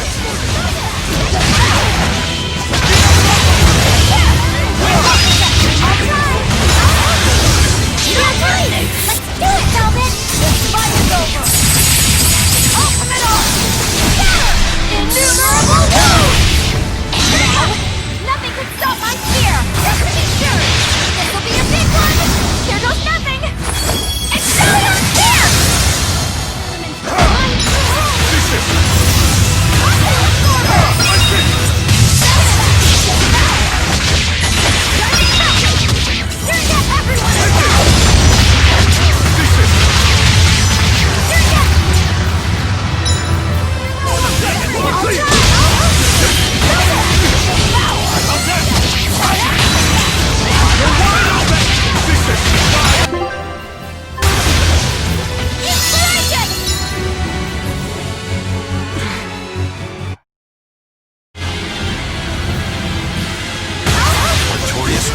With this much despair? Was he holding it in check this whole time? One misstep, and he would have become a demon. Such is the power of Artorias' determination, but also proof of his true nature. We can't lose to him now! We'll never lose to despair! Water!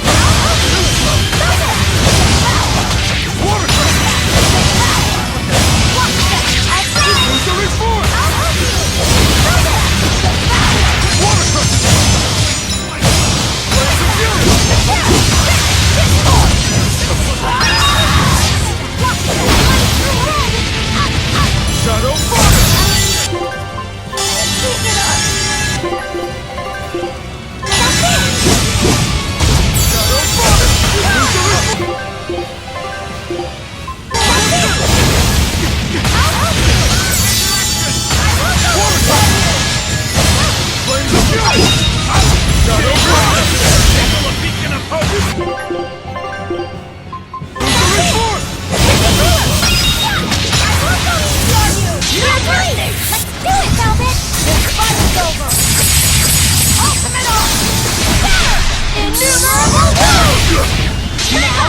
Nothing can stop my spear! Just to be sure!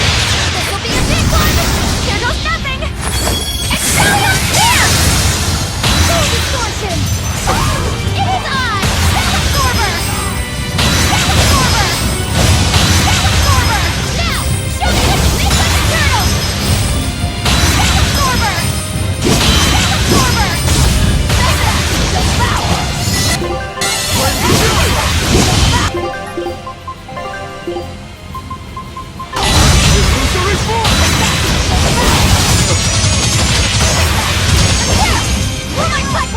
Everyone attack!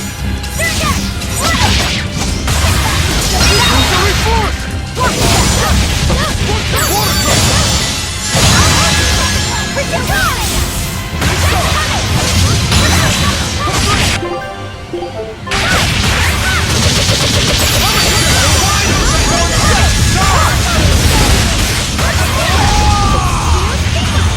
Ready to die? I'm not done with you yet!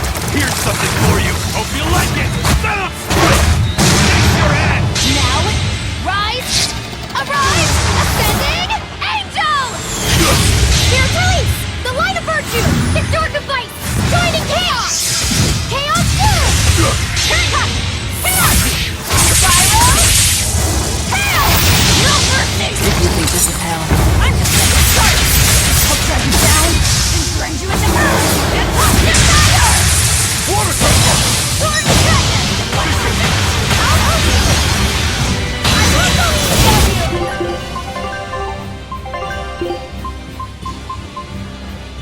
That's it! Soul Never seen! I'll help you! Everyone attack! I will go the right way! Yeah! These are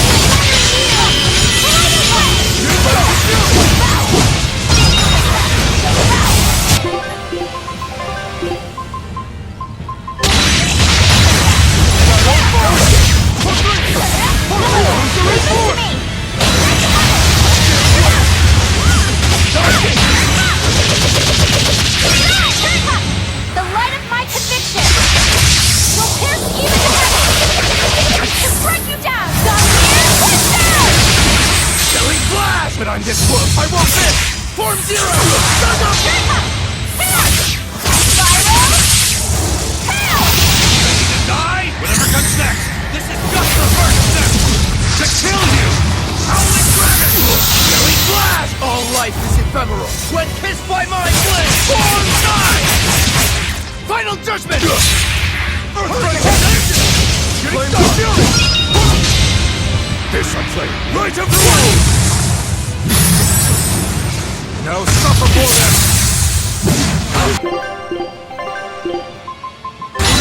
Nice standing!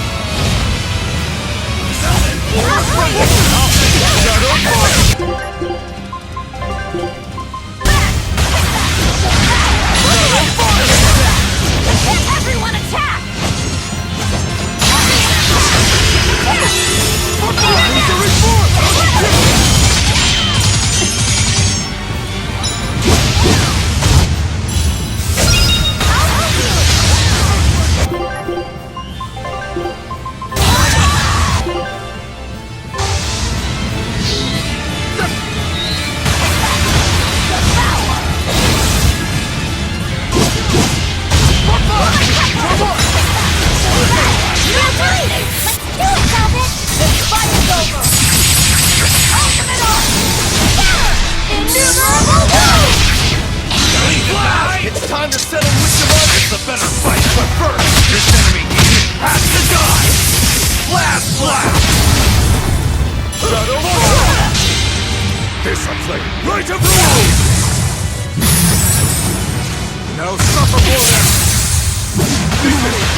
Behold the art of my ancestors! I get the style! Here, release! The light of virtue! The dark of vice! Joining chaos! Chaos blue! No mercy! If you think this is hell, I'm just getting started! I'll shut you down!